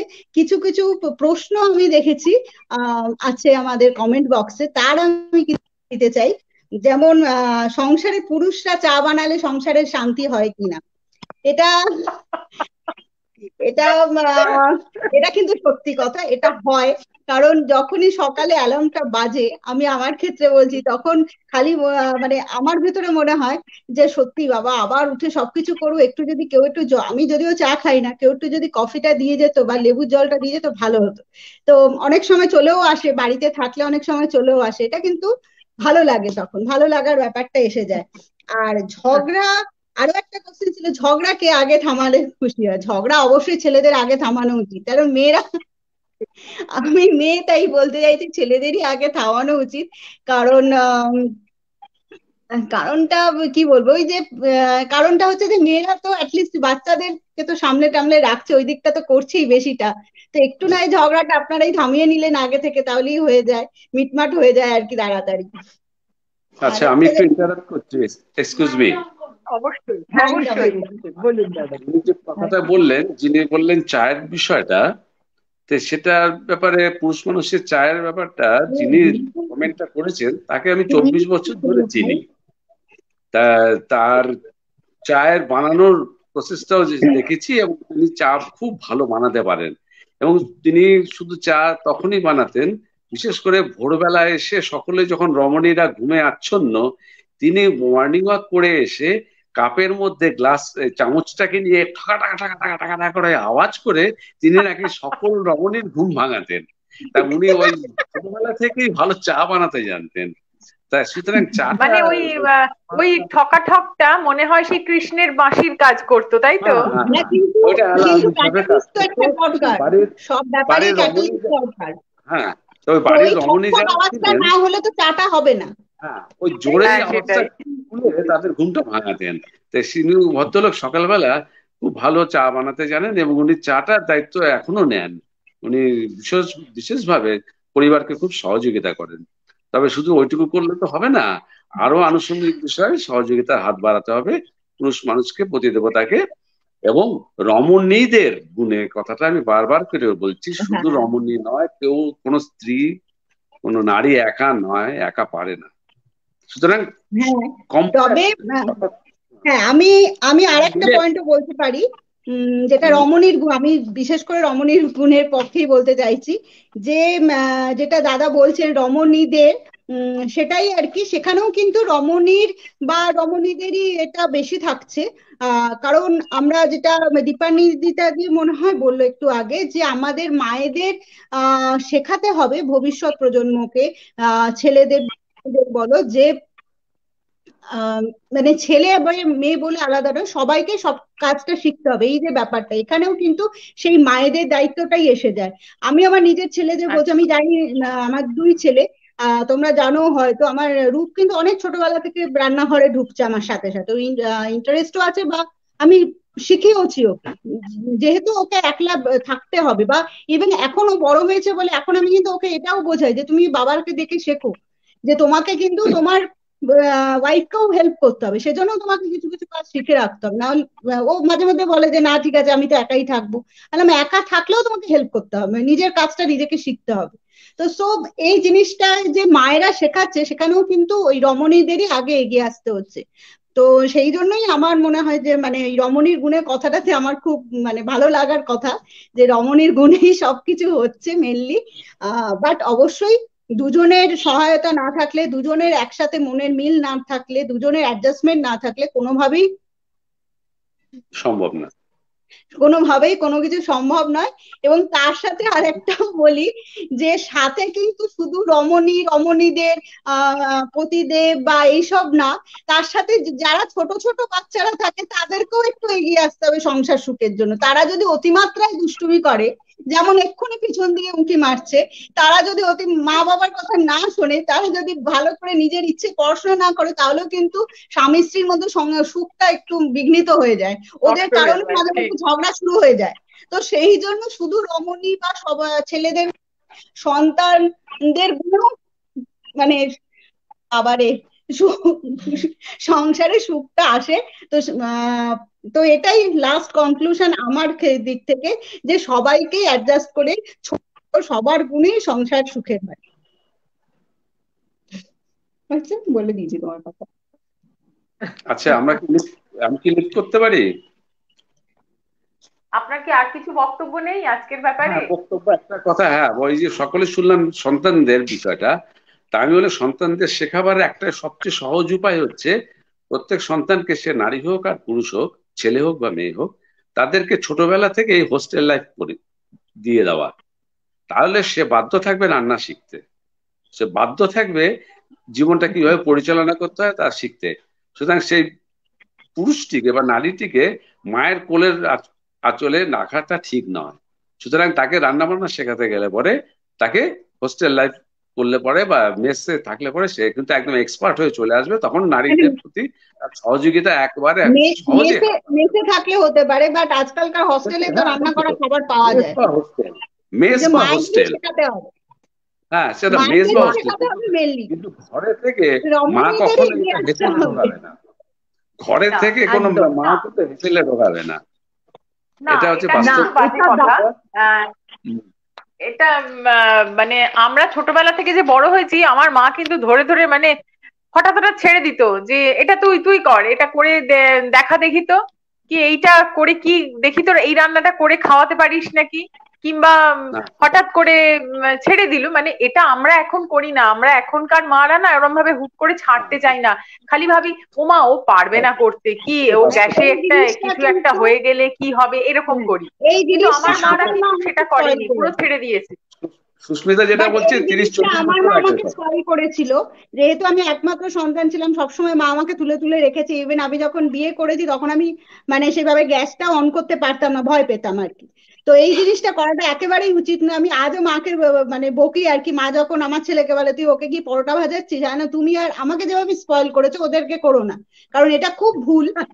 এইগুলো সত্যি করা উচিত না, কারণ আমি ভীষণ কষ্ট করে সব শিখেছি। আজকে আমি তোমরা দেখো আমি এটা পারি ওটা পারি সেটা পারি, বাট আমি কিন্তু নিজে থেকে অবশ্যই অভির হেল্পের জন্য মানে আমি কিন্তু অনেক কিছু মানে সবকিছুই প্রায় মানে পড়াশোনাটা ছাড়া বলতে পারো সবকিছুই প্রায় কিন্তু নিজে মানে ঠকতে ঠকতে দেখে দেখে শেখা। তো এইটা আর কি আমার মনে হয় সমস্ত মায়েদেরই মানে ছোট থেকে শেখানো উচিত, সব মোটামুটি যাতে নিজের কাজটুকু নিজে করতে পারা যায়, সে মেয়েই হোক বা ছেলেই হোক। ঠিক কথা, একদম। আমি আমি এখানে একটা জিনিস অ্যাড করতে চাই, মানে আমি নিজের ফ্যামিলিতে এটা দেখেছি বলে তাই জন্য মানে সবার সাথে শেয়ার করতে চাই। মানে আমার পিসি মানে আমার বাবার থেকেও অনেক বড়। পিসি আজ নেই, মানে পিসি বেঁচে থাকলে 85 মতন বয়স হতো। তো অনেকদিন আগের কথা, তার একটি মাত্র ছেলে। আর তখনকার দিনে আর ওই মানে দাদা আমার থেকে প্রায় 18 বছরের বড়, মানে দাদার এখন বয়স 66 67 এরকম বয়স। তো আমার পিসতুতো দাদা ধরুন 60 মানে আজ থেকে অ্যাটলিস্ট 65 বছর আগের কথা। এবার তখন একটি মাত্র ছেলে, মানে প্রচন্ড আদরের ব্যাপার, একমাত্র ছেলে একমাত্র সন্তান।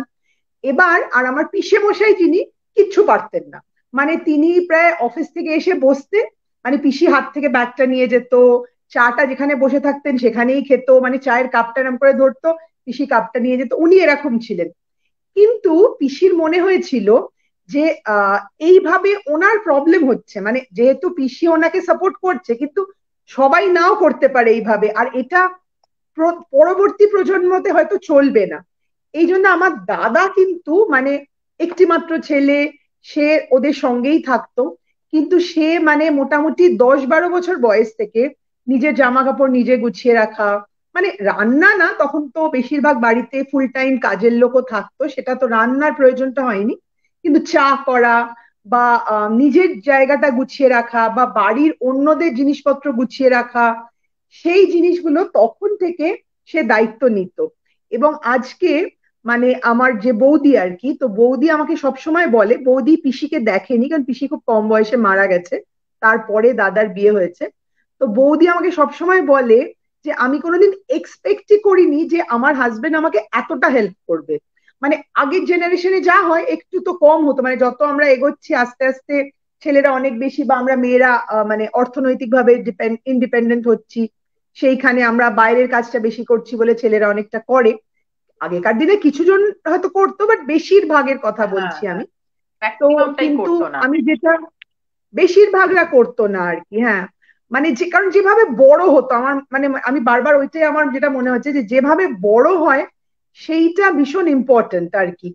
এবার ছেলে মেয়ে দুজনের ক্ষেত্রেই মানে ছেলে বলে আমি তাকে খুব বললাম যা গিয়ে কাজ করার, মেয়ে তুই চুপ করে বসে থাক, মানে আমরা মানে সেটাও তো ঠিক নয় আর কি। তো আমি আমার দাদা বৌদি মানে ওই বৌদি মানে আমাকে বলে যে আমি এক্সপেক্টই করিনি যে এতটা হেল্প করতো। মানে আমি সেটাই বলছি যে মারা যদি, যেটা অভিজিৎ বললো যে ওর বাড়িতে ওর মা বলতো করতেই হবে, মানে you don't have a choice, তো সেই সময় অটোমেটিক্যালি বোধহয় মানে হয়ে যায় কাজগুলো আর কি। তো সেটাই মানে আমার মনে হয় যে মানে অ্যাকচুয়ালি সেটাই কিন্তু ঠিক, সেটাই কিন্তু ঠিক, বা সে মেয়ে হোক আর ছেলেই হোক যে কোনো পরিস্থিতিতে তাকে কিন্তু পড়তে হতে পারে। সেক্ষেত্রে সে ওভারকাম করে বেরিয়ে আসবে। সেই ছোট থেকে তার যদি এই অভ্যেসটা থাকে যে আমি সবকিছু পারবো করতে, তার মনে সেই কনফিডেন্সটা এসে যায় না। যদি করতে করতে তার মনের মধ্যে সেই কনফিডেন্সটা আসে না আমি পারবো, কোনো অসুবিধা হবে না, এটা কিন্তু ওই ছোট থেকে করানোটাই কিন্তু ঠিক। একদমই তাই। ইভেন আমি বলছি এখন সুপ আমার যে ছোট ছেলে, ও মাত্র 8 বছর বয়স, ও যেহেতু দেখে যে আমরা রাত্রিবেলা ঘুমোতে যাওয়ার আগে বিছানাটাকে ঝেড়ে একটা পরিপাটি করে ঘুমাতে যাই, বা ওর দাদা ভাইকে দেখে, ও কিন্তু এখন নিজে থেকে, যেহেতু ও আগে এখন ঘুমিয়ে পড়ে, নিজে থেকে ও গিয়ে বিছানা টিছানা পরিষ্কার করে ওর বইগুলো ঠিক জায়গায় রেখে ঝাড়ু দিয়ে ঝেড়ে একদম সুন্দর, আমরা নিজেরাই অবাক হয়ে যাই। প্রথম যেদিন ও করেছে নিজেই অবাক হয়ে গেছে, এবং সেটাকেও এখন রুটিন ওয়াইজ মেনটেন করছে নিজে থেকে। আমরা কিন্তু এখনো ওকে ফোর্সফুলি কিছু বলিনি বা করতে হবে। এই যে ব্যাপারটা তুমি যদি একবার স্টার্ট করে দাও ফ্যামিলিতে, তুমি যদি মানে বোঝাতে পারো যেটাই করতে হবে তোমাদের, তাহলে কিন্তু এটা চলতেই থাকবে। এমন নয় যে ছেলে বলে আমি চুপ করে বসে থাকলাম, বা মেয়েদের ক্ষেত্রেও সবাইকেই আজকাল বাইরে বেরোতে হলে সবাইকেই মানে সবকিছু শিখতে হবে। দেখো এখানে আমার বলার যে আমরা যখন মানে প্রথম বিয়ে হয়েছে তখন আমরা দুজন পুরো একা, অন্য জায়গায় একটা পুরো, মানে আমাদের লাইফটা শুরু হয়েছিল, কেউ ছিল না, আমরা ফার্স্ট যখন শুরু করি আর কি। তো তখন পুরোপুরি আলাদা জায়গায় দুজনই আলাদা ভাবে প্রথম ভাবে শুরু করেছি। এবং তার কিছুদিন পরেই মোটামুটি ও ধরো প্রেগনেন্ট হয়ে যায়, এবং ও পুরোপুরি বেড রেস্টে ছিল। তো আমি তো রান্নাটা পারি না অ্যাকচুয়ালি, পরিষ্কার কথা, বাকি সবকিছু করতে পারবো, রান্নাটা পারি না সেরকম। তো ওখানে কিন্তু আমার কিন্তু ওই যে লার্নিংটা কিন্তু কাজে লেগেছিল অ্যাকচুয়ালি। এবং আমার তখন মনে ছিল যে আমি যখন কিরকম ভাবে রান্না করতাম, মানে আমি বারবার কড়াইতে কিছু বসাতাম, বসিয়ে ও শুয়ে থাকতো, ওকে জিজ্ঞেস করতো এবারে কি করবো, নেক্সট কি করবো, মানে এরকম একটা ব্যাপার আছে। মানে গ্যাস জ্বলছে, আমি কড়াই তুলে নিয়ে এসেছি, এসে বলছি এবার কি করতে হবে, ও বলে এবার তেল দাও, আবার তেল দিয়ে দৌড়ে গেলাম, না না, আবার করলাম। আর সবথেকে বড় কথা তখন আমিও কিছু জানতাম না। এইবারে প্রায় 1 মাস আমরা আলু সেদ্ধ ডিম সেদ্ধ এরকম ভাতে ভাত এরকম খেয়েছি। তারপরে একদিনও ছুটির দিনে খুব মাছ নিয়ে এসেছে, তো এই করে মাছ ভাজা খাওয়াবে বউকে। ওমা, তারপরে কড়াইতে এবার মাছ তো আটকে গেছে, যথারীতি তেল দিয়েই মাছ দিয়ে দিয়েছে। এবার সেইটুকু আমার জ্ঞান হয়েছিল তখন যে কড়াটা গরম হতে হতো, এবার কড়া শুদ্ধ তুলে নিয়ে এসছে। এবার সেই সময় যদি আমি ওকে বলি যে না তুমি কেন এটা করলে ওটা করলে, তাহলে তো মুশকিল হয়ে যেত না। আমি বললাম যে বা ভালোই করেছে, এক কাজ করো ওটাকে মিক্স আপ করে দাও আর একটু পেঁয়াজ দিয়ে দাও, তো মাছের ঝুড়ো ভাজা হয়ে যাবে জিনিসটা। তো এই আন্ডারস্ট্যান্ডিংটাই দরকার। এবং আমি তো অবশ্যই মানে যে তরকারি করতাম বিশেষ করে ডাল, তাতে নুন দিতে ভুলে যেতাম। তো সেইটা ও কোনোদিন আমাকে বলেনি তনুদি তোমার ডালে নুন নেই। তো খুব ভালো হয়েছে, খুব ভালো হয়েছে। বাট আমি যখন নিজে খেতাম তখন বুঝতে পারতাম কি ডেঞ্জারাস অবস্থা সেই ডালটা। এই জিনিসগুলো বোঝাপড়াটাই মেন। বোঝাপড়া দিয়ে সবাই দুজনকেই অ্যাডজাস্ট করে যদি বোঝাপড়া হিসাবে মানে ঠিকঠাক থাকে, তালমিল ঠিকঠাক থাকে, তাহলেই কিন্তু সংসার সুখের মানে হতে বাধ্য আর কি। একদম একদম। না, সবার শেষে যেটা জানা গেল যে হ্যাঁ, সবার শেষে যেটা জানা গেল যে কনক্লুশন করছি আমি, আর একটা কোশ্চেনের আমার অ্যান্সার দেওয়া আছে, বাজার করা। এই আমাদের দুজনের মধ্যে বাজার করাটার দায়িত্ব কিন্তু আমি তুলে নিয়েছিলাম। কারণ আমি মেয়ে হয়েও প্রথমে ভাবিনি যে আমি কিন্তু সারা জীবন দেখে এসেছি আমার বাবা বাজার করে, বাট তাও আমি ভাবিনি, কারণ ওর উপর আমার কোনো ভরসা ছিল না। সেই জন্য 2 হাতে বড় বড় ব্যাগ নিয়েও, এখন তো মল হয়েছে, অনেক কিছু হয়েছে, এখন অনলাইন হয়েছে, অনেক ব্যাপার হয়ে গেছে, বাজার টাজার অত করতে হয় না। বাট আমি মানে বাচ্চাকে 1 হাতে নিয়ে আর 2 হাতে 2-3টে ব্যাগ পুরো ভারী নিয়েও বাজার করেছি এক সময়। তো করে করে নিয়ে এসেছি, মানে আজও সেটা চলছে, বাজার করাটা আমার দায়িত্বেই থাকে। তো মানে ওইটাও আর কি, রমণী হয়ে কিন্তু আমি বাজার করাটাও তুলে নিয়েছি, এই করেও সুখের হয়েছে। আর লাস্টে যেটা দাদা মনে হয় এটাই বলতে চাইছিলেন, কচুরির গুণে, এই কথাটা মনে হয় ঠিক, আমাদের ক্ষেত্রেও ঠিক। আচ্ছা, আমি এখানে ইন্টারাপ্ট করছি, মার্জনা করবেন। আমি একটি পরিবারকে জানি যেখানে নাকি সেই বাড়ির প্রতি যিনি আছেন তিনি বাজারটা ভালো করেন, রেগুলার সকালবেলা তিনি সবজি বাজার, মাছের বাজার, মাসিক বাজার সব দায়িত্ব তুলে নিয়েছেন। কিন্তু তার যে স্ত্রী তিনি আবার মলের বাজারটা ভালো জানেন, এবং সেটা কমেন্টসও করেছেন বিশ্বজিৎ চক্রবর্তী। সুতরাং দুটো বাজার এখন হয়ে গেছে, একটা হচ্ছে মল বাজার, একটা হচ্ছে কাঁচা বাজার। সুতরাং সেখানে মলও কাঁচা বাজার পাওয়া যায়। তাই এখানে ওই আমার সংসারের জিনিসটা অপোজিট হয়ে গেছে। আমি যাই এমনি বাজারে, উনি যান মলের বাজারে, উনি ছেলেদেরকে নিয়ে বেশ মলের বাজারে চলে যান গাড়ি টাড়ি করে। আমি বেচারা ব্যাগ হাতে নিয়ে আগে যাতায়াত করি, চিনি না জানি না, নতুন জায়গায় এসেছি, তাও খুঁজে পেতে নিজেই যাই আর কি। আমার মনে হয় দেখে দেখে বেছে বেছে নেব। প্রকৃষ্ট উদাহরণ ওই যে দুজনের গুণে হচ্ছে। সাধারণত আমরা যে দেখেছি ছেলেরাই বাজার যায়, কিন্তু মেয়েরা মলে যায়, এখন উল্টোটাই হচ্ছে। একদম প্রকৃষ্ট উদাহরণ। নরমাল বাজারে আমি যেতে পারি না, কারণ আমার সব পোষায় না, আমার একটু ক্লিন চাই, টপ চাই। আমি সারা জীবন সবজি বাজারে গেছি, মাছের বাজারে গেছি, কিন্তু আমার বিবাহিত জীবনে প্রথম আমি করতাম। তারপরে এখন আমার স্ত্রী দায়িত্ব নিয়ে নিয়েছেন, সকালবেলা প্রাতঃভ্রমণে গিয়ে সকালে বাজারটা সেরে আসছেন। এটা মানে খুব সুন্দর অ্যাডজাস্টমেন্ট আমাদের মধ্যে, কিছু মনে করবেন না, নিজেদের গুণ নিজেরাই গাইছি। আর সবজি বাজারটা যে এত সুন্দর করতে পারবে, কারণ আমার মতে তাই সবজি বাজারটা, কাঁচা বাজারটা রমণীদের করা উচিত। কারণ যিনি হাতা খুঁজতে নাড়বেন, যিনি কতটা পরিমাণ কি লাগবে না লাগবে, কি দিয়ে কি রান্না করবে। আগে যেটা আমি করতাম কি, আমি বাজারে যত রকম সবজি পাওয়া যেত সবই এনে ঢেলে দিতাম, তারপরে তো তিনি এক কপালে চাপড়ে বলে হায় ভগবান, কি দিয়ে কি করবো। তা এখন যিনি দায়িত্ব নিয়েছেন, তিনি এখন দায়িত্বটা এখন সবচেয়ে ভালো। এটা আমিও একটু ফ্রি হয়েছি, তুমি গিয়ে সবজি বাজারটা করে আনো, আজকে কি লাউয়ের ঘন্ট হবে, না কচু পাতার হবে, না কিসের কি হবে, না গাজর হবে, সেই বুঝতে পারবে, সেটা খুব ভালো। আর এইভাবে অ্যাডজাস্টমেন্টটা হলে পরে খুব ভালো হয়। এবং এই জায়গাটা যেটা কনক্লুশনে আসা গেল যে বাজারটা সকলকেই করতে হবে, শুধু মলের বাজার করলে হবে না, সবজি বাজারেও তাকে ঢুকতে হবে। কেউ কেউ হ্যাঁ এখনো হ্যাঁ সবজি হ্যাঁ বাজারে ঠিক। ঢোকে, একদমই তাই। বাজারে খুলে এবং নিয়ে আমিও ঢোকেন। কিন্তু আমার বাবাকে খবরের দেখে কথা, এটা খবরের শিক্ষাটা কথা, নিয়েছি। তাকে সেই রমণীকেও সবজি বাজারে যেতে হবে, কাঁচা বাজারে একদম তিনি একদম। প্রতিদেবতার সঙ্গে গিয়ে একবার একটুখানি শিখে নেওয়া উচিত। আর ধন্যবাদ খুব ভালো সকলকে। লাগলো। জানি না আজকে আমরা একদম শেষে চলে এসেছি অনুষ্ঠানের। মানে Okay. আমরা বসেছিলাম 1 ঘন্টার অনুষ্ঠান করব বলে, সেখান থেকে সময় যে কোথা দিয়ে 1 ঘন্টা 45 মিনিট হয়ে গেল নিজেরাও বুঝতে পারছি না।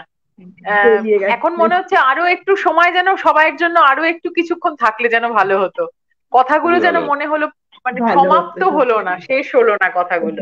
মানে ব্যাপারটা কি সুস্মিতা, আমাকে চিঠি লেখার অভ্যাসটা আমার ছিল না কোনোদিন। আর যদি কোনো কারণে মা বলতেন যে বা একটা চিঠি লিখে দে না, বা কাউকে একটা চিঠিটা লেখ, তা আমি সেই চিঠি লেখা কয়েকটা পাতা পেজ, এক্সট্রা পেজ পরীক্ষার সময় নেয় না, আমার সেই অবস্থা হয়ে যেত যে চিঠি সংক্ষিপ্ত সার হতো না। এই বক্তা হিসাবে যখন বক্তে এসছি, তখন এখানেও আমার লিমিটেশনটা হারিয়ে যায়। সুতরাং সেই ভয়টা আমার ছিল। না না না, যার শুধু শুধু আপনাকে বলে না, আমি সবার ক্ষেত্রেই বলছি যে কথাগুলো যেন মনে হচ্ছে কারুরই যেন শেষ হলো না, আরেকটু সময় পেলে যেন আমাদের ভালো হতো, কিন্তু আমাদের টাইম লিমিটেড, কিছু করারও নেই, এবং অনেক রাতও হয়ে গেছে। আমি খুব এখানে ভালো একটা লাগছে আজকে যে বলছি, একটা জাস্ট অনেকের দিন একটা হয়ে গেছে, মজার জিনিস বলছি, অনেকের মানে দিন অনেক দেরি হয়ে রকমের যাচ্ছে, রিলেশন আপনি বলা ঠিকই হয়েছে। জানেন। আমি একটু অন্যরকম রিলেশন বলছি, মানে আমার শাশুড়ি মা আর আমার মধ্যে যে রিলেশনটা, এটা মানে এটা খুব ইউনিক টাইপের রিলেশন। মানে এখানে আমি বলছি, মানে আমার শাশুড়িমার সাথে আমার ওয়াইফের যা রিলেশন আছে তার থেকে আমার সাথে অনেক বেশি ক্লোজ, ঠিক আছে। এবং আমরা মানে ওটা আমার মানে শ্বশুরমশাই বলে মানে যেটা খুবই ক্লোজ আর কি ব্যাপারটা, মানে আমার ওয়াইফের সাথে যা আছে আর কি সেই দিক থেকে দেখতে গেলে। এবং খুবই মানে আমরা খুবই ওপেন এবং ফ্র্যাঙ্কলি কথা বলি, যেটা আমার মা মেয়ের মধ্যে হয় না আর কি, এরকম টাইপের ব্যাপার স্যাপার। এবং আমাদের মধ্যে কম্বিনেশনটা খুব ভালো থাকে। মানে আমরা যখন থাকি টাকি, মানে যখন এই লাস্টের দিকটা আর কেউ যখন প্রথমবার প্রেগনেন্ট ছিল, তখন আমার শাশুড়ি মা গিয়েছিল, তখন কিন্তু আমাদের মধ্যে হ্যাঁ কম্বিনেশনটা খুব ভালো ছিল আর কি। মানে আমরা খুব ওইভাবে, ওইটাও কিন্তু ব্যাপার একটা, মানে ওই সময় সংসারটা তো আমার ওয়াইফ সেভাবে করেনি, কিন্তু দেখতে গেলে তখন আমার হ্যাঁ মানে মানে মাদার ইন ল আর আমিই করেছি আর কি। তা আমাদের দুজনের মধ্যে কম্বিনেশনটা কিন্তু ওই সময় সংসারটা চলেছে এবং খুব ভালোই চলেছে ইনফ্যাক্ট। তো ওটাও একটা খুব ইউনিক এক্সাম্পল আছে আর কি, মানে সংসার সুখের হয় যে মানে ওই জন্য দুজনের দাদা বলেছেন যে রমণীদের। এক্স্যাক্টলি ওটাই আর কি। রমণীদের, হ্যাঁ সেটাই। রমণীদের, yes. একদম খুব ভালো লাগলো। হ্যাঁ ভীষণ ভালো লাগলো খুব ভালো সত্যি। লাগলো, আপনারাও যে এসছেন একদম। সেটাই ভালো লাগলো আমাদের। আহ, আজকে তাহলে আমরা তবে শেষের দিকে সবসময় নিয়ে যাই অনুষ্ঠান। একদম তবে কিছু মনে একদম করবেন না, সবসময় কিন্তু আমি উপস্থিত হতে নাও পারি, এটা একটু আগাম জানিয়ে রাখলাম। ঠিক অবশ্যই আছে, নিশ্চয়ই নিশ্চয়ই। অবশ্যই।